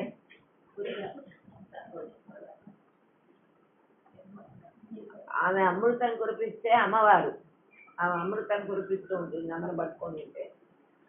కానీ మనం దేనిలో కూరుకుపోయి అమృతాన్ని రుచి చూడలేదు? సంసారం అనే సాగరంలో మునిగిపోయి సంసార నిర్మగ్న సముద్రణ పండిత.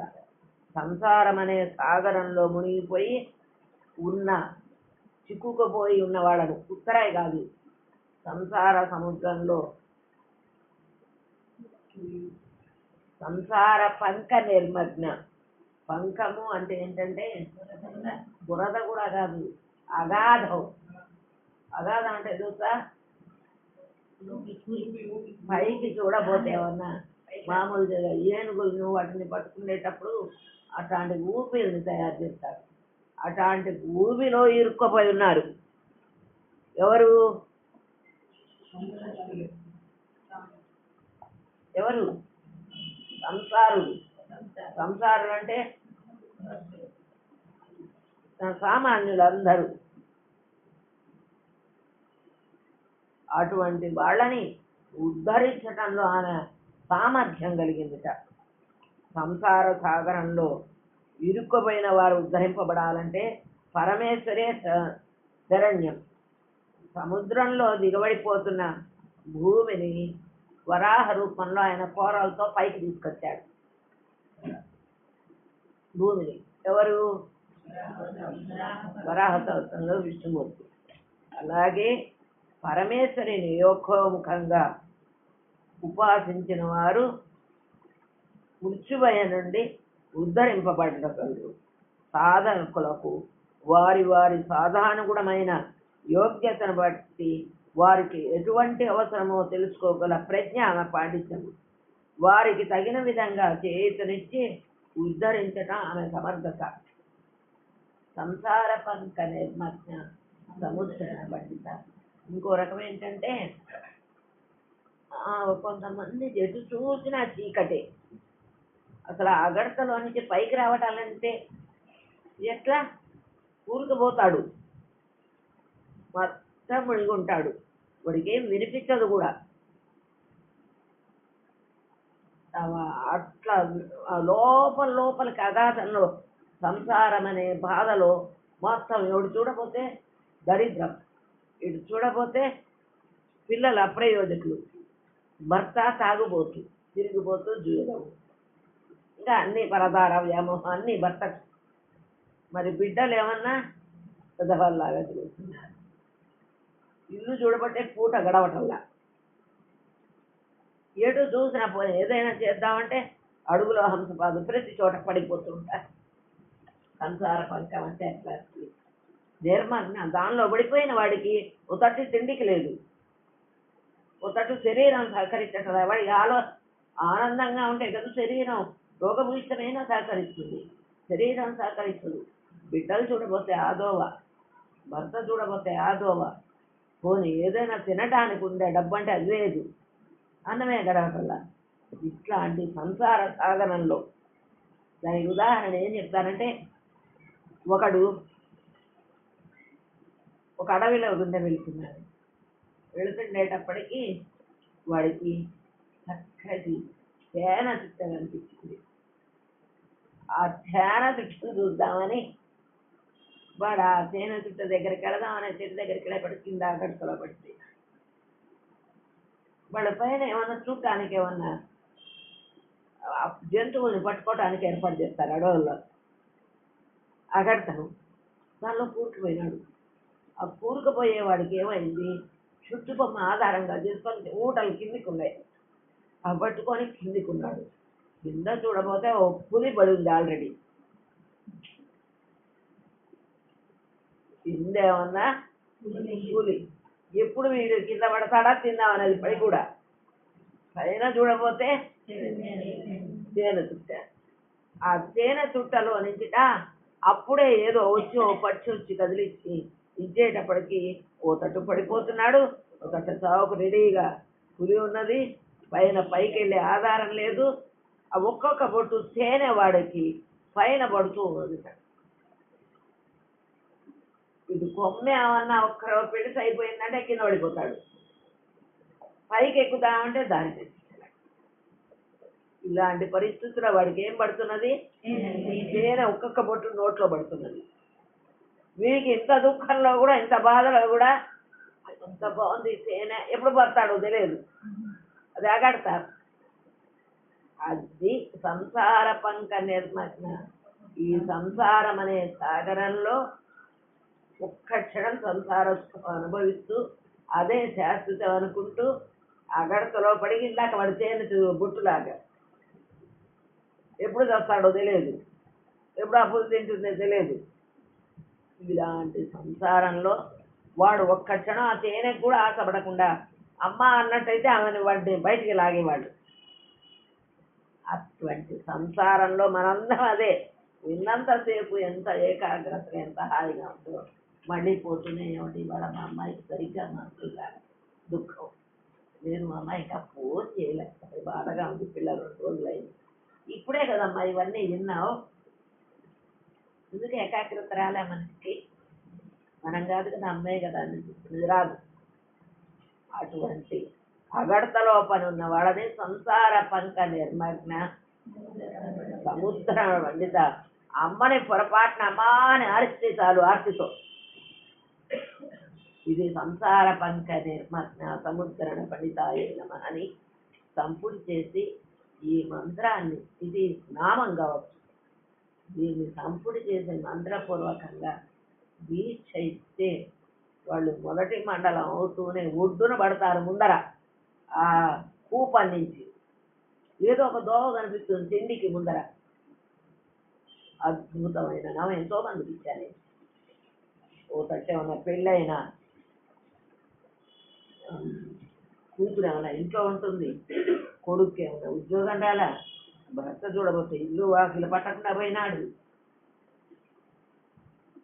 పెద్ద కొడుకు ఉద్యోగం లేదు, చిన్న కొడుకు ఉద్యోగం రాలా, పెళ్ళైన ఆడపిల్ల ఇంట్లో కూర్చుంది, ఇంకో పెద్ద పిల్లకు మొగుడు వదిలేశాడు, ఆ పిల్ల ఇంట్లో ఉంది.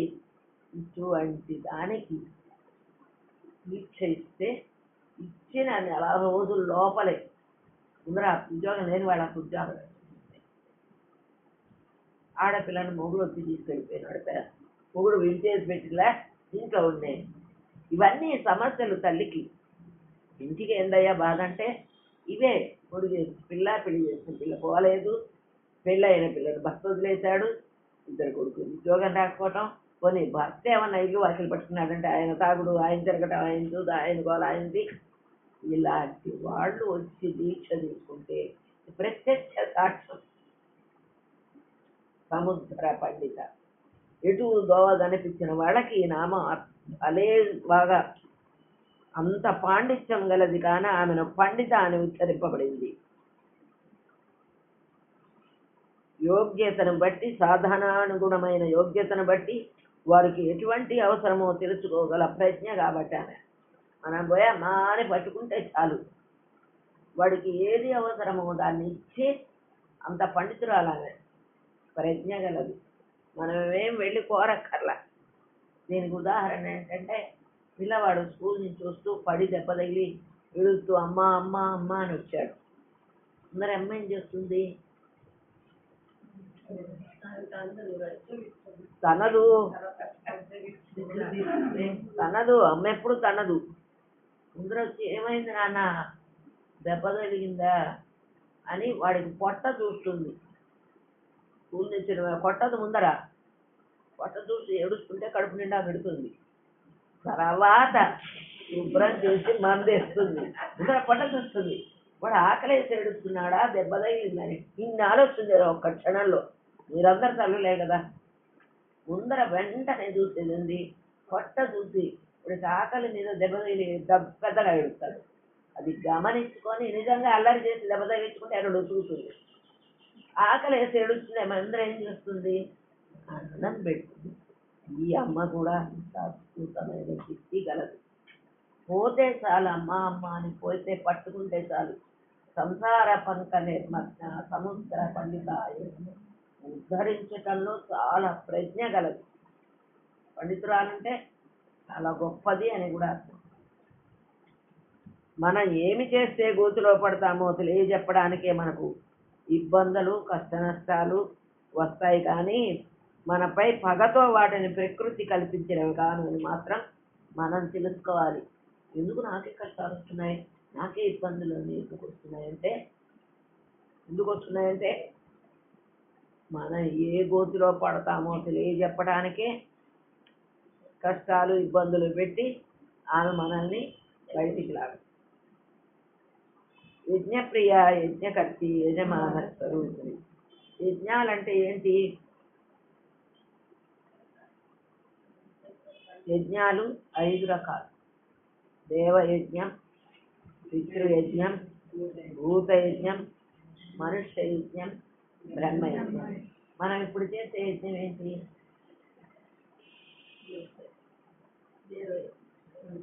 దేవయజ్ఞం, జ్ఞానయజ్ఞం. ఈ యజ్ఞంలో సమిధలు వేయటల్లా, మీరే సమిధలు. మీ లోపల వేసేదంతా ఆహుతి. ఏం ఆహుతులు వేస్తున్నాం ఇక్కడ? అర్థంతో కూడుకున్న భావాలని మీ లోపల వేస్తున్నాం ఆహుతులుగా. ఇది జ్ఞాన యజ్ఞం. అందుకోసమని అన్ని యజ్ఞాల కన్నా గొప్పది ఏంటంటే లలితా సహస్రనామ జ్ఞాన యజ్ఞం. ఎన్ని యజ్ఞాల్లో ఎన్ని రకాలు? 5 రకాలు. ఏమేంటవి?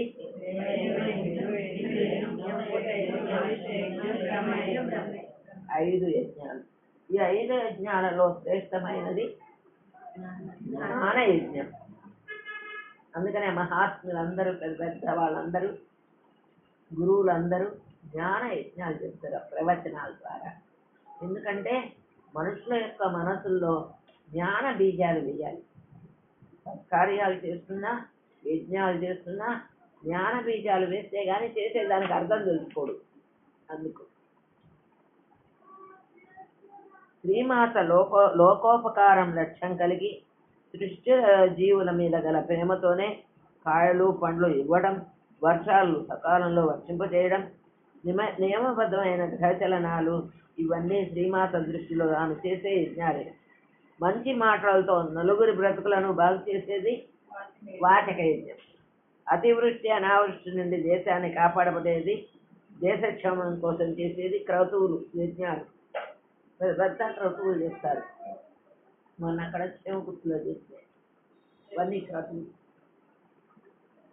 ఎవరైనా ఇవన్నీ ఎందుకు చేయాలని ప్రశ్నిస్తే, నేను ఏమి చేయాలో నాకు సంబంధించినది నువ్వు సలహాలు చెప్పడం, సూచనలు చేయడం అవసరం లేదని ఆవిడకి సలహాలు ఇవ్వాలంటే సృష్టికి పూర్వమే మనం ఉండాలి.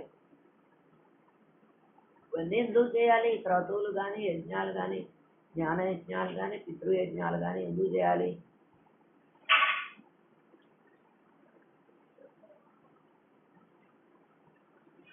దేవయజ్ఞం అంటే ఏంటి? రోజు భగవంతుడికి దేవతార్చన చేసి, దేవతలకు అర్చన షోడశోపచారంతో పూజ చేసి నైవేద్యాలతోటి సమర్పించటం దేవయజ్ఞం.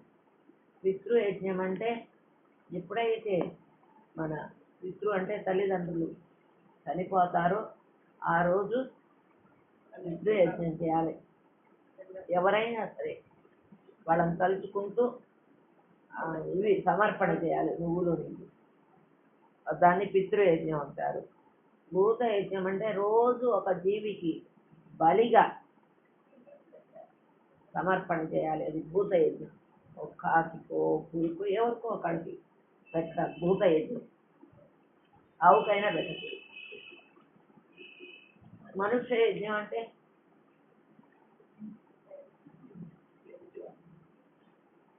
మనుష్య యజ్ఞం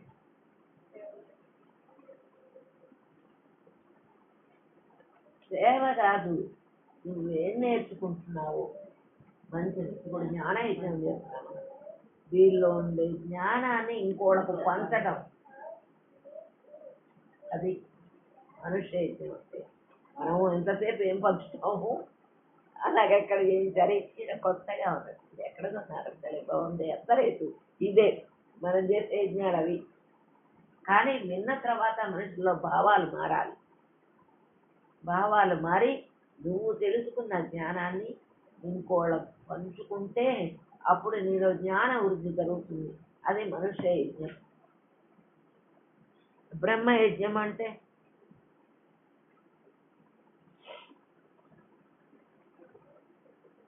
బ్రహ్మయజ్ఞం అంటే బ్రహ్మ అంటే ఏ పరబ్రహ్మ పరమాత్మ స్వరూపం ఎక్కడ ఉన్నదో ఆ పరమాత్మ స్వరూపంలో, ఆ పరబ్రహ్మలో నిన్ను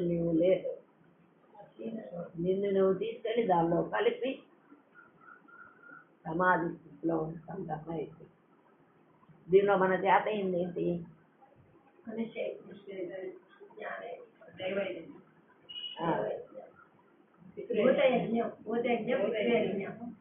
ఇవి 4 మనం చేయగలం. ఈ చేయవలసినమైనా చేయవలసిందే. చేస్తే ఉన్నదే అనుకోవటం కాదు, చేయవలసిందే.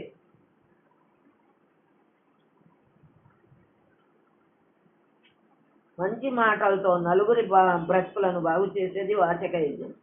అతివృష్టి అనావృష్టి నుండి దేశాన్ని కాపాడేది క్రతువులు చేయాలి. ఎవరైనా ఇవన్నీ ఎందుకు చేయాలని ప్రశ్నిస్తే, నేను ఏమి చేయాలో నాకు సంబంధించింది నువ్వు సలహాలు చెప్పడం, సూచనలు చేయడం అవసరం లేదని అమ్మవారే అన్నీ నా చేత చేస్తుందనే భావాన్ని మనం కలిగి ఉండాలి. అది నేను చేస్తున్నాను, నేను గొప్పదాన్ని అనుకోవడానికి వీళ్ళే. ఆమె ఈ మొత్తం ఆమె పెట్టింది దృష్టిలో, దానిని నేను ఆచరిస్తున్నాను అంతే అని జవాబు చెప్పచ్చు, తప్పులేదు. యజ్ఞప్రియ. అటువంటి యజ్ఞాలంటే అమ్మకి ఇష్టంట. అటువంటి యజ్ఞాలు చేయమని ఈ నామంలో చెప్పారు. యజ్ఞకర్తి. యజ్ఞం చేయటానికి ఈ సృష్టి విధానంలో యజ్ఞ ప్రక్రియలకు ఇమిడిచున్నది. యజ్ఞాలను నిర్వహించడం చాలా కష్టం. ఈ యజ్ఞాలు ఎవరు చేయాలి? గృహస్థులే చేయాలి. ఆ గృహస్థులలో భార్య ఉన్న వాళ్ళే చేయాలి.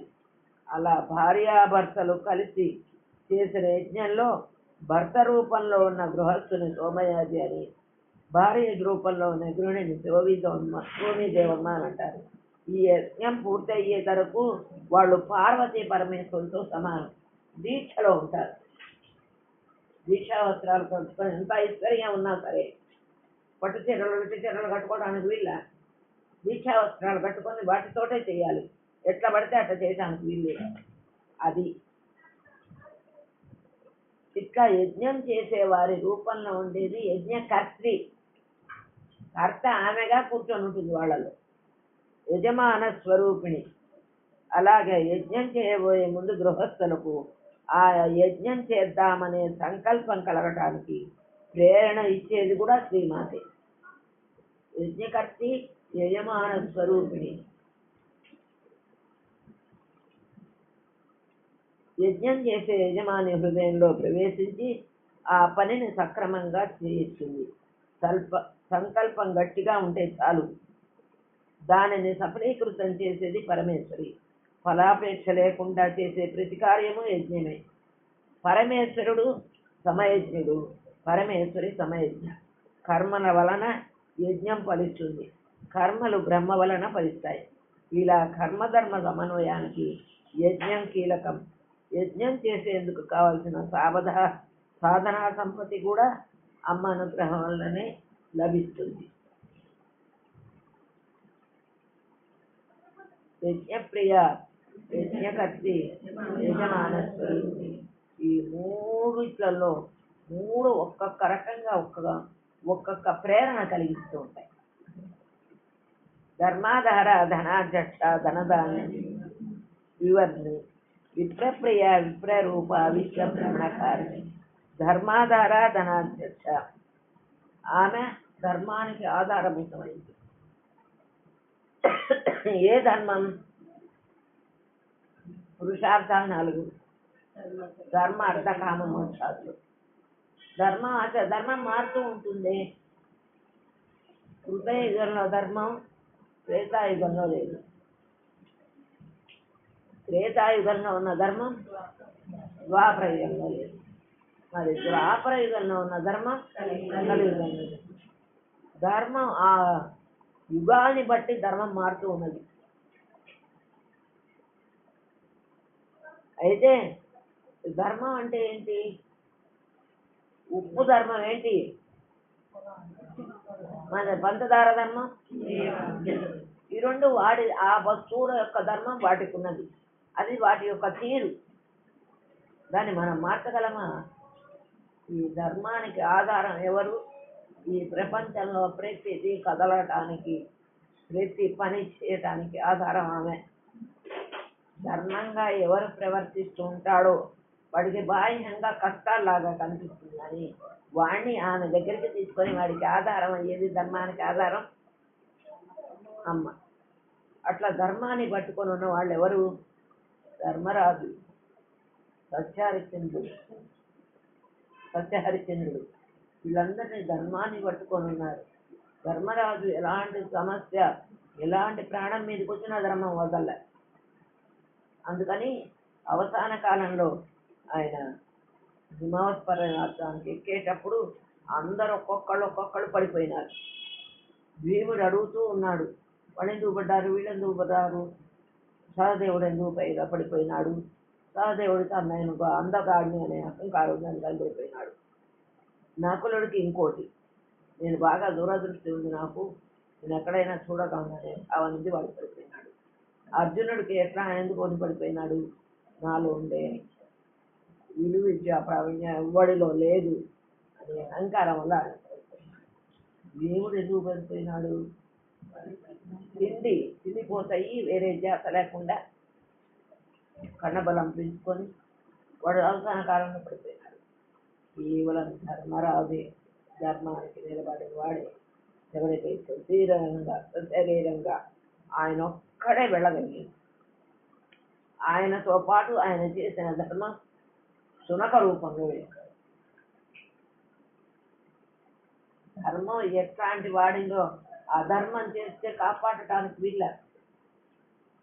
ధర్మాధార, ధర్మానికి ఆధారం ఆమె. ఇంకోటి ఏంటంటే, నువ్వు ఏ ధర్మకార్యం చేయాలన్నా దానికి బుద్ధిని ప్రేరేపించేది ఆమె. ఋతు ధర్మాలు, ద్రవ్య ధర్మాలు, జీవధర్మాలు చెప్పినవే ఆధారంగాను ప్రమాణంగాను ఇవన్నీ సక్రమంగా ఉండేటట్లు చేసే పరమేశ్వరుని ధర్మాధార అని చెప్పారు.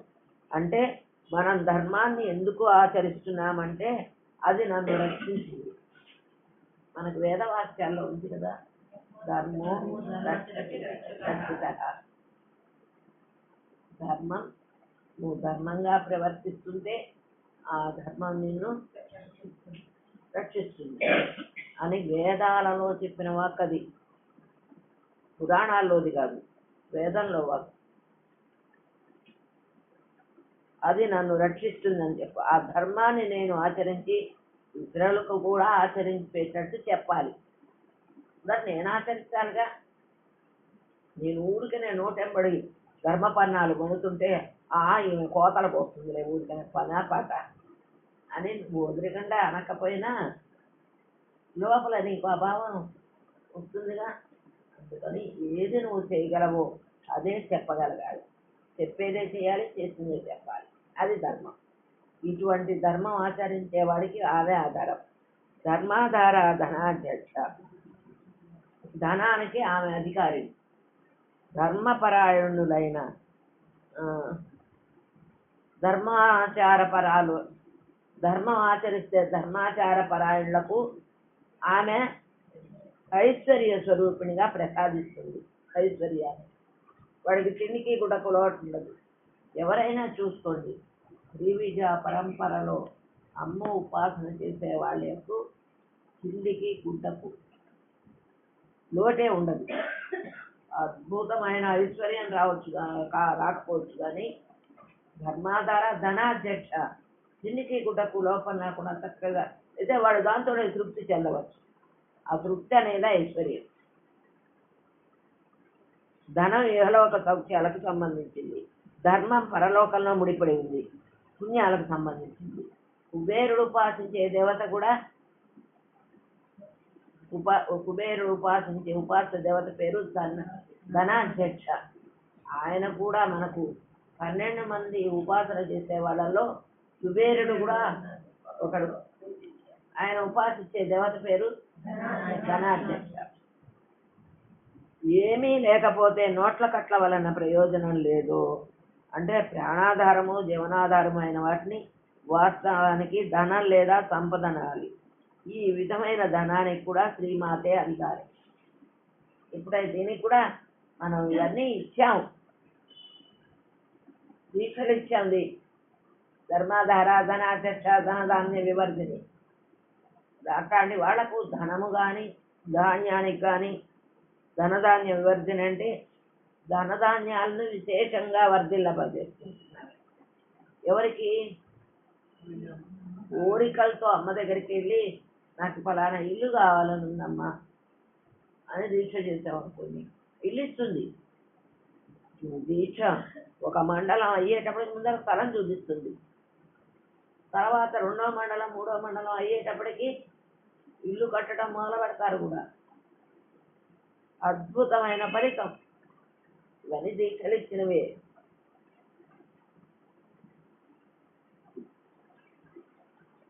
గాలి నీరు అగ్ని ప్రాణానికి ఆధారమైతే పాడి పంట వసతులు దేహానికి ఆధారం. ఈ రెండింటిని ధనధాన్యాలు అంటారు.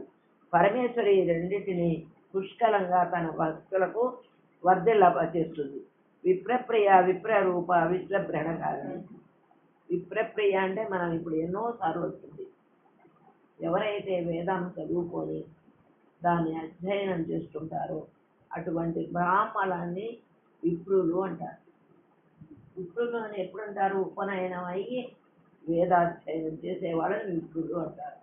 అటువంటి విప్రులన్నా, విప్రులు అంటే ఆమెకు వేద విహిత కర్మలు చేసే నైష్ఠికులైన ద్విజులు విప్రులు అనబడతారు. వాళ్ళు నిత్యాగ్నిహోత్రులు. జీవితాంతం అగ్నిహోత్రుని యజ్ఞించు దీక్షాపరులు. ఈ నిత్యము ఉపాసించబడు అగ్నికి విప్రుల ఎందు ప్రీతి. అగ్ని సేవనమే విప్రులకు ఐశ్వర్యదాయకం. ఆ అగ్ని స్వరూపిణే అమ్మవారు. అందుకని విప్రప్రియ. విప్రరూప విప్రుల రూపంలో ఉండున్నది. అటువంటి వేదాధ్యయనము యజ్ఞయాగాదులు చేసి నిత్యాగ్నిహోత్రులు అంటే ఆ రూపంలో ఉండేది ఆమె. అందుకోసం మనకు మంచి నిత్యాగ్నిహోత్రులు ఉండేవాడు. వాళ్ళు నిత్యము ఒకవేళ వాళ్ళు తపస్సుకి వెళ్తే వాళ్ళ భార్యలు చేసేవాళ్ళు.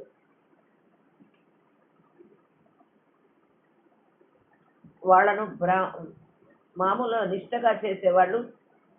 వాళ్ళు ఒకవేళ తపస్సుకి వెళ్ళారనుకోండి, ఏ అధ్యయనానికో తపస్సుకో ఏ కావ్యాలు రాయడానికి వెళ్తే భార్యలు చేయాల్సిందే నిత్యాగ్ని కోసం, మానటానికి వీళ్ళ. అటువంటి విప్రుల యొక్క రూపంలో ఉండేది అమ్మవారే. విప్ర రూప.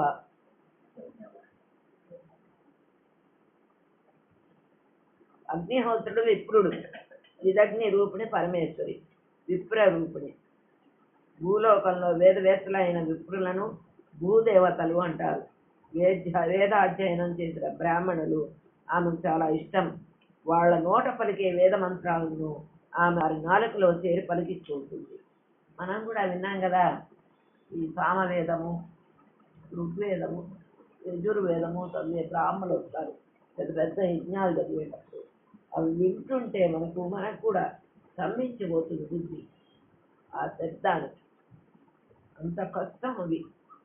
అందుకని మనకు 36 సంవత్సరాలు, కొన్ని వేదాలు అయితే 12 సంవత్సరాలు అధ్యయనం చేస్తే కానీ వాళ్ళకి 5 ఏళ్ల పిల్లల ఒడుగు చేసేసి 7 ఏళ్లకు గురుకులానికి పంపించేస్తారు.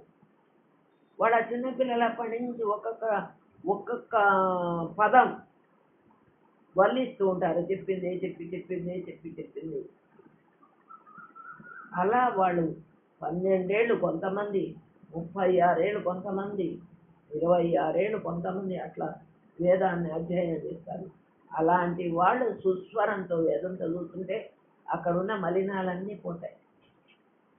అందుకని పెళ్ళిళ్ళకు వాటికి పిలిచేందుకు వేదం పిలిచేవాళ్ళు పిలుస్తారు వేదం చదవడానికి. వాళ్ళు చదువుతుంటే అక్కడ ఎక్కడైనా మలినాలు ఉంటే పోతాయి వేదం చదివే చోట. బ్రహ్మజ్ఞానం కలగాలంటే సాధన చేసి సాధకుడు పొందాలి. ఇది జన్మ వలన కులం వలన వచ్చేవి కాదు. కులాలతో కూడా సంబంధం లేదు. విప్రప్రియ, విప్రరూప, విశ్వబ్రహ్మణకారి. విశ్వబ్రహ్మణం అంటే 14 లోకాల్లో ఉండే జీవులు కానీ, నక్షత్రాలు కానీ, గ్రహాలు కానీ, సూర్యుడు చంద్రుడు కానీ ఎవరు ఏ టైంకు ఖచ్చితంగా తిరగాలంటే, భ్రమణం అంటే తిరగటం. పొద్దున్నే 6 సూర్యుడు రావాలి, సాయంత్రం అయ్యేప్పటికీ వెళ్ళిపోవాలి. మళ్ళీ చంద్రుడు రావాలి 6:30 మళ్ళీ ఆయన తెల్లవారేటప్పుడు ఉండకూడదు చంద్రుడు. భ్రమణం అంటే తిరగటం. ఇలా ఈ ప్రపంచాన్నంతా తిప్పుతూ ఉంటుంది ఆమె భ్రమణ. ఆమె దీనికి మొత్తం తిరగటానికి ఎవరు ఇక్కడ ఇంకోటి ఏంటంటే సల్వానుల్లంగా శాసన. ఆమె శాసనం ఇది తిరగాలి, ఇది చేయాలంటే అది దానికి కట్టుబడి ఉండాలి. అది భ్రమణం. ఈ మొత్తం తిరగటానికి ఎవరు కారణం అంటే అమ్మవారు. అది ఇక్కడ చెప్పిన విశ్వబ్రహ్మణకారిణి.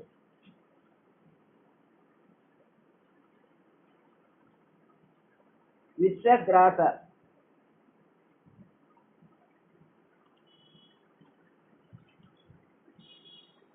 విశ్వగ్రాస ఎంత? విశ్వగ్రాస విద్రుమాభ వైష్ణవి విశ్వరూపిణి. విశ్వగ్రాస అంటే ఈ విశ్వం మొత్తం ప్రపంచమంతా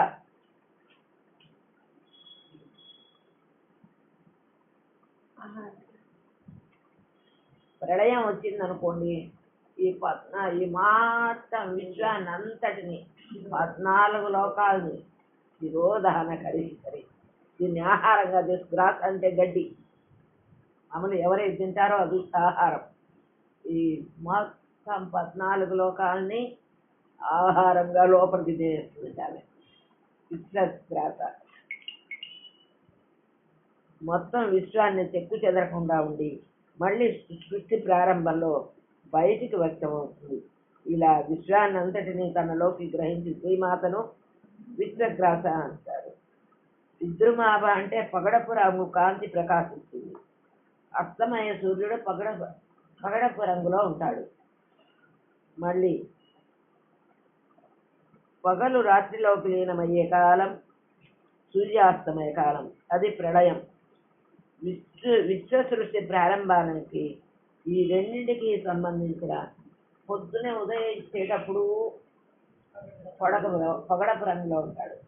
మళ్ళీ అస్తమించేటప్పుడు విద్రుమాభ, ఆ వర్ణం అంతా అమ్మ స్వరూపిణి. ఆ ప్రకాశించే తత్వం ఆమెది. వైష్ణవి అంటే విష్ణు సంబంధమైన స్త్రీ రూపం. అంటే మోహిని రూపమున విష్ణు శక్తి ఏం చేసింది? ఈశ్వరుని మోహింపజేసింది మోహినిగా వచ్చి. అంటే విష్ణు సంబంధమైన స్థితి రూపంలో కూడా ఇది మనకి ఎక్కడొచ్చింది? మొదటి నామం శ్రీ మహారాజ్ని పరిపాలించే దక్షిణ శక్తి, వైష్ణవి శక్తిగా ఉండే స్వరూపం కూడా ఆనదే, పోషించే శక్తి. ఈ నామవాక్యంలో అసామాన్యమైన వైష్ణవీ దేవతా మంత్రం ఉపదేశింపబడింది. ఈ మంత్రం పునశ్చరణ చేస్తూ ఉత్తరేణి సమిధులతో ఈ హోమం చేస్తే మంత్రసిద్ధి అవుతుంది. ఈ మంత్రం జపహోమాదుల వలన సర్వదుష్ట శక్తులను నివారింపచేసి సుఖ సమృద్ధుల కలుగజేస్తుంది. మనం ఏం చేస్తాం చెప్పండి? హోమం చేసేటప్పుడు విష్ణు మంత్రం ఏం చేస్తాం మనం?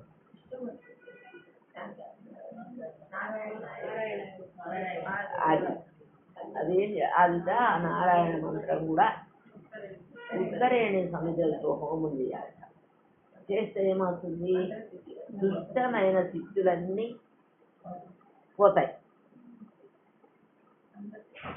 వైష్ణవి విష్ణు రూపిణి. విష్ణువు యొక్క లక్షణములు అంతే. సర్వ వ్యాపకత్వము, పోషక కారకత్వము, ఈ రెండు లక్షణాలను కలిగి ఉండటమే కాక శివునిని మోహిని రూపంలో భార్య అవడము, శివుని అర్చించడము, ఈ 4 లక్షణములు విష్ణు రూపంగా కలిగినది. ఏమేంటి? సర్వ వ్యాపకత్వము, పోషకత్వము, మోహిని రూపంలో ఆయన భార్యగా ఉండటము,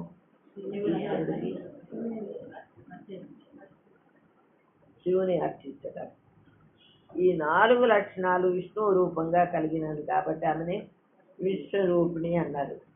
అంటే ఇంకో అర్థం ఏంటంటే పరమేశ్వరి భోగ రూపంలో భవాని గాను, యుద్ధరంగంలో దుర్గాదేవి గాను, కోపంలో కాళికాదేవి గాను, పురుష రూపంలో విష్ణు రూపిణి గాను ఉంటుందని ఈ నామానికి అర్థం. భోగ రూపంలో ఎవరిగా ఉంది? భవానిగా. యుద్ధరంగంలో, కోపంలో, మరి పురుష రూపంలో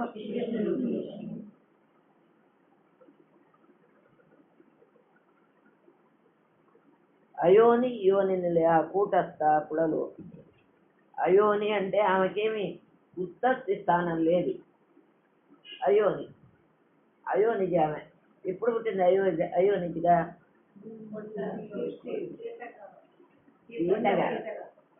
సీతామాత అయోనిజ ఆమె. ఆమెకేమి యోనిలో పుట్టింది కాదు. ఎప్పుడైతే యోని లేకుండా పుట్టగలదు, మొత్తం నిర్వహించనుగలదు. ఆమెను తలుచుకుంటే చాలు. ఆమెకేం యోనులు అక్కర్లే. ఏది ఉత్పత్తి స్థానం లేకుండా ఏది ప్రపంచంలో ఉండదు. మనుషులు ఏమన్నా తల్లిదండ్రులుగా ఉంటారు అవసరం. పరబ్రహ్మ అయిన పరమేశ్వరి జన్మించినది కాదు. అయోనిజామె. సర్వ జగత్తు ఉత్పత్తి స్థానం పరమేశ్వరి అయినది కాన ఆమెకు ఉత్పత్తి స్థానం లేదు. ఇవన్నీ పుట్టడానికి ఎవరు కారణం?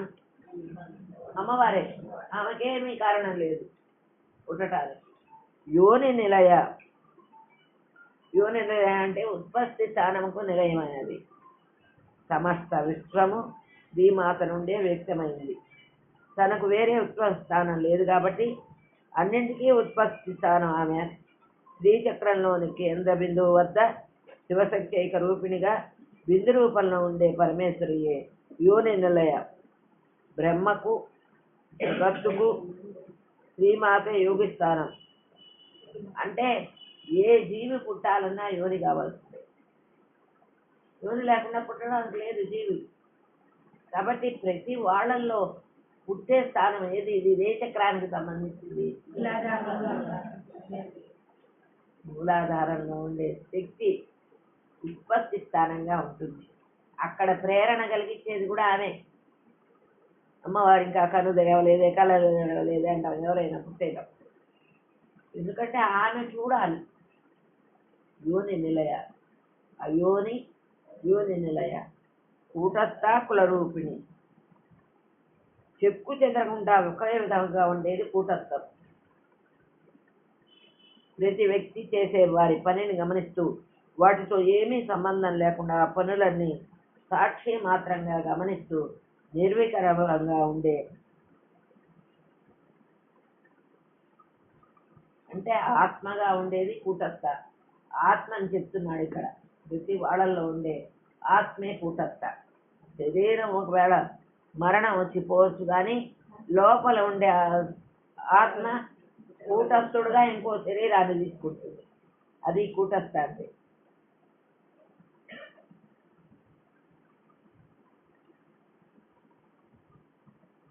పంచదశాక్షరి మంత్రం 3 కూటములుగా ఉంటుంది కాబట్టి ఈమెని కూటస్థ అనొచ్చు. ఇంకో రెండో అర్థం. 3 భాగాలు కదా పంచదశి. వాగ్భవ కూటం, కూటం, శక్తి కూటం. 3 కూటాలుగా ఉంటుంది కాబట్టి ఆమెని కూటస్థ. కులరూపిణి ఏం చెప్పుకుందామా? ఇది ఒక్కటి చెప్పేస్తున్నా. కులరూపిణి, కూటస్థ కులరూపిణి. కులము అంటే ఎన్నిసార్లు చెప్పాను నేను. ఒక్కొక్క చక్రం యొక్క కూడలిని కులము అంటారు. కులరూపిణి అంటే మూలాధారంలో ఉండే చక్రము, అక్కడ దేవత పేరు, అక్కడ ఉండే దేవతలు, దాన్ని కులరూపిణి. అక్కడ ఉండే రూపం వేరు. అక్కడ పంచభూతాలు మూలాధారంలో. తర్వాత ఇంకా ఏముంటాయి? అక్కడ ఉండే దేవత, అక్కడ ఉండే లక్షణాలు, దళాలు అన్నీ వేరు. కులరూపిణి ఒక్కొక్క కూడలిలో ఉండే చక్రంలోని దేవతను కులరూపిణి అంటారు.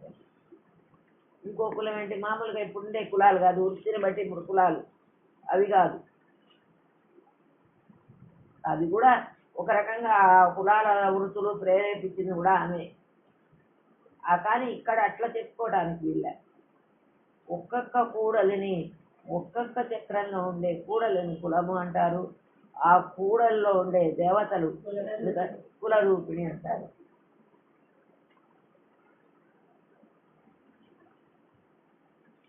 కులము అంటే గురు పరంపరల్లో సంప్రాప్తమైన పరమేశ్వర గురువు, పరమగురువు, పరమగురువు, గురువుల యందు నివేశితమైన గురు పరంపర కులము అంటారు. ఈ కుల గురువులచే ఉపాసింపబడిన ప్రణవ స్వరూపిణియే కులరూపిణి.